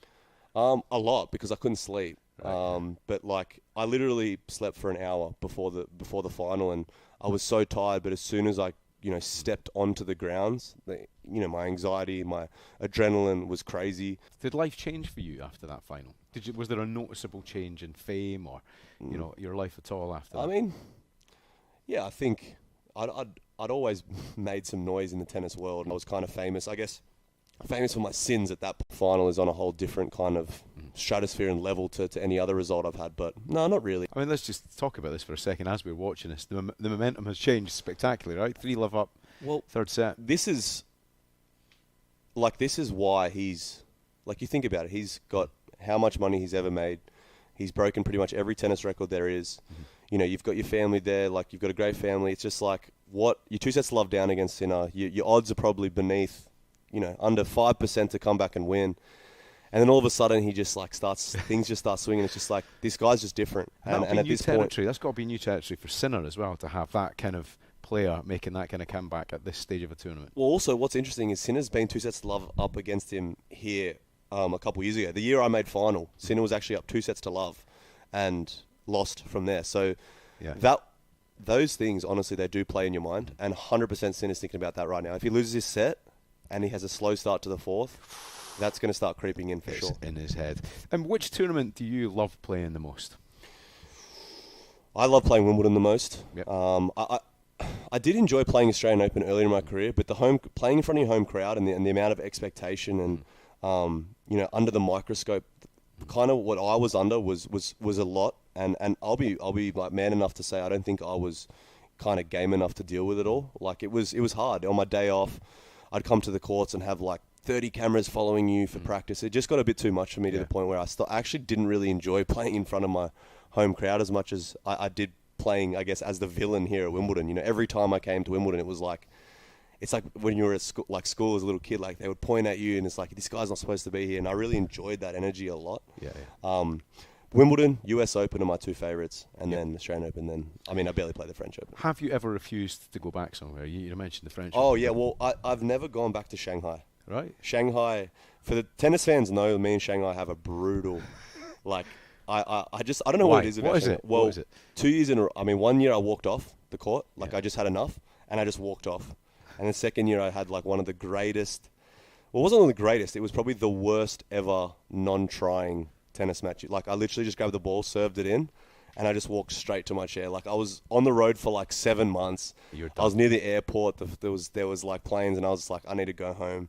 And then the next year I came, I had to have like 3 bodyguards because on the practice courts, like the fans were like throwing stuff at me, and then I just never went back. That's that. But I'm going to go back this year probably. Just because you like that. Just because I like it. I'm curious. That'll be interesting though, Go back. That'll probably bring the best out of you, though, won't it? Well, I don't know, because every time I go to Shanghai, I feel like I'm going to have a good week. Yeah. And then it just something of that place just brings it out of me to just like be really controversial in a bad way. So I don't know. It leads to the next question. What is the best part of being a tennis player? And with that in mind, what's the worst part? The best part is traveling the world. I think, like literally the world. Like this sport has brought me to every corner. And I've met so many amazing people. I've crossed paths with so many different types of people, different cultures, different foods. The thing I love about tennis is it makes you grow up really fast. Like, even though I say that for me, but like, I was traveling at 13, 14 through Asia and then through Europe. And it's just like, you see the world, as a young kid, and then you realize that this sport it's a blessing. There's no other sport like it. Worst thing is, apart from us, Good Trouble and talkSPORT, the broadcasting's brutal. Yeah. That's one part I would change, honestly. Like, I want it to be more exciting. I want, as someone that played this game since I was 7 years old, and potentially my kids are going to want to play it. They're probably going to want to play tennis. So it's like, I want the game to continue to grow. I want to turn the TV on and feel excited when my kids are watching the commentators. And I want the game to continue to grow. And at the end of the day, I love it, and I just don't want it to die out. Have you listened to much of the other commentators during the week? Not really. I'm not going to lie. I do turn the volume off most of the time, honestly, because then I just commentate and it's better.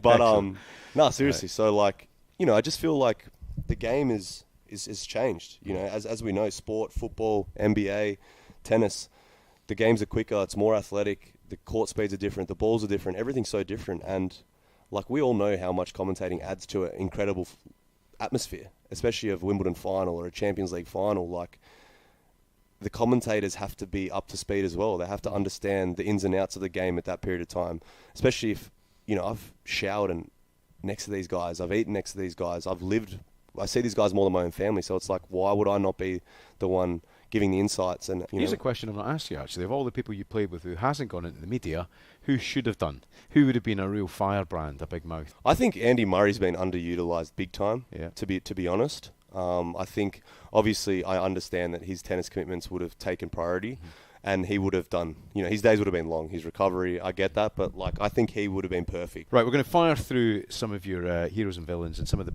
big questions of the tournament. So, who's your hero of the tournament so far? Hero of the tournament so far, it probably has to be, Anisimova. Yep. It's a nice story. to kind of deal with. I know she lost her dad a couple years ago, and I know she fell out of love with the sport. Drops to 400, comes back, beats the best player in the world at the semi-final of no bigger stage, comes back and then wins. She's had some brutal matches this year. I've watched her this year, and then comes back and plays, and then in the top 10. So she'd probably be the hero. Biggest disappointment of the tournament? I mean, I hate to use that word, because anyone that actually makes Wimbledon is like... Doesn't have to be a player. I know, but like, it's very specific. Hero and villain. Who didn't turn up for an interview with us? Look, I think... DiCaprio never came. Yeah. No, I'll say my two... I'll give you two from each side. I'm going to be brutally honest. I think my first villain is... Well, not villain, but disappointment is Draper, to be honest. Mm-hmm. I think, you seeded 4... but I did like the accountability. He went into the press conference room and said, "Look, I'm not comfortable on grass, but like, you've won a tournament on grass. You've won Stuttgart, which is a lead-up tournament. Like, I think it was a bit of an easy cop-out. I wish I could have just gone into the press conference room in my home country when I lost to Andy Murray in the quarters and said, hard court's not my preferred surface, because grass is. But it's just like, I don't know. I felt like I wanted more from him this year at the Wimbledon Championships, and then probably Coco Gauff, to be honest. Winning the French Open and then kind of bailing out first round pretty convincingly as well. A 6-1 set. It's hard to see that in the men's game. You rarely see someone that's winning the French Open and then losing first round. So I think that's, she's a hell of a player, and she's going to be, at the top of the game for a long, long time. But yeah, I was expecting more from her too. Biggest surprise of the tournament? Biggest surprise?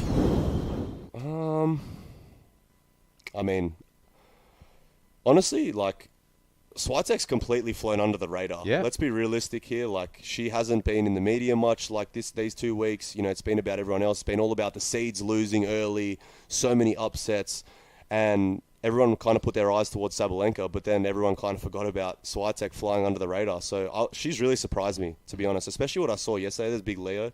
DiCaprio there. Big DiCaprio. But like, Swiatek surprised me a lot, especially after yesterday. 6-2, 6-love in the semi-finals of Grand Slam on her least preferred surface. She surprised me a lot. Tremendous. What about the best moment? Is there, I don't know if there's a shot. Oh, actually, you know what? Go for Biggest disappointment. Come on, he's come back. Electronic line calls. Yes, that's an absolute disgrace. Yeah. Like, this is a message to Wimbledon and all the tournaments. Make sure it's right, because if I come back and I cop that, all hell will break loose. What is the best moment for you then? Yeah. The best moment. Well, the best moment for me was not getting let into the grounds. And it really humbled me. Honestly, it humbled me. And ever since then, I've been on tennis court and in the gym, and I've barely had anything to drink. Like, it's really dialed me in and humbled me. So I really enjoy the fact that... You have changed since that point. I have. Ever since that point, I was like, wow, this sport starting to forget who I am. So, I'm back on the training court. But also, for me, sitting in Naomi's box and being there for a couple of matches was probably my highlight as well. Being there, watching her compete and maybe miss it, but also having that fire of, maybe coaching one day. It's definitely lit something in here that I could see myself coaching players in the future. Yeah, that's interesting to hear, because I do want, Ronnie O'Sullivan, the great snooker player, you sometimes get the feeling he could walk away and not miss it. Yeah. But you love tennis, right? You will always want to be involved, I'd imagine. Yeah, for sure. And I feel like these 2 weeks, like, I've really enjoyed myself. Yeah. The weather's been... I just got to say, the weather's been insanity. It's been amazing, and honestly, London has been amazing these 2 weeks for me. But yeah, even though if I'm not playing, just sitting in Naomi's box, something about like seeing a player, she responded to some of the things I was saying on the court, and seeing her have success in like a game, and then maybe seeing her struggle, and then like I hate to say it, but I do love this sport for some reason, some sick reason, but I could see myself coaching for sure. Right, Nick, we've got some questions from our viewers. Thank you very much for sending them. Okay, has Nick had to change anything in his game due to injuries? Can we still expect a huge serve when he comes back? Yeah, the serve is still my best shot. But look, I mean, I'm not able to bend my wrist past 40 degrees anymore. It's a bit of like... Is that as far as you can go? Yeah, it's as far as I go. See that down the camera? Genuinely, you can't take it? No, I can't. Like, that's my left, so I can't. So in terms of the tennis... Well, I don't know how I'm still hitting and playing. There was from a spin point of view, you think you need as much? Well, I don't know. I'm hitting the ball I feel just as good. But obviously, I've had to change minor things in my game to my serve, my forehand, things that, having the surgery on your right wrist is not easy. Okay, right, one more. Let's do one more. Who are your closest friends on the tour that you hang out with outside of the court? Who will you go out with after Wimbledon? Well, I saw Dan Evans today at the LTA, and we were practicing, and I just rekindled some of the fun times that me and Dan had. Yep. We won't have those times too much anymore. Okay. Yeah. Will the show be back next year? I hope so. I mean, as long as everyone, all the people tuning in enjoyed it. Yep. I mean, I thoroughly had probably some of the most fun I've ever had in the media world with you. I'm getting teary now. But yeah, it's been so much fun. You'll be playing though, that's the thing. I will be playing, but I'm happy to come here in the afternoon and do this. Well, Nick, I'd like to say thank you. I appreciate it. It's been unbelievable getting your insight. You're a great pundit. You're a brilliant bloke. It's lovely to be in your arena appreciate and in your team's orbit as well. You've been so welcoming, and on behalf of talkSPORT, thanks for doing this. I appreciate Nick, it. all the best, man. Thank you. Thank you, man. This Loved is a it. sad Loved ending, it. honestly. This is there sad. he is. This right. is actually a bit sad. I'm not joking. Thank you so much for watching Wimbledon Unfiltered with Nick Kyrgios, the great Nick Kyrgios. We will be back next year with a little bit of luck. Thanks for all of your interaction. We really appreciate it. Make sure you watch next year on YouTube with Good Trouble and talkSPORT. See you then.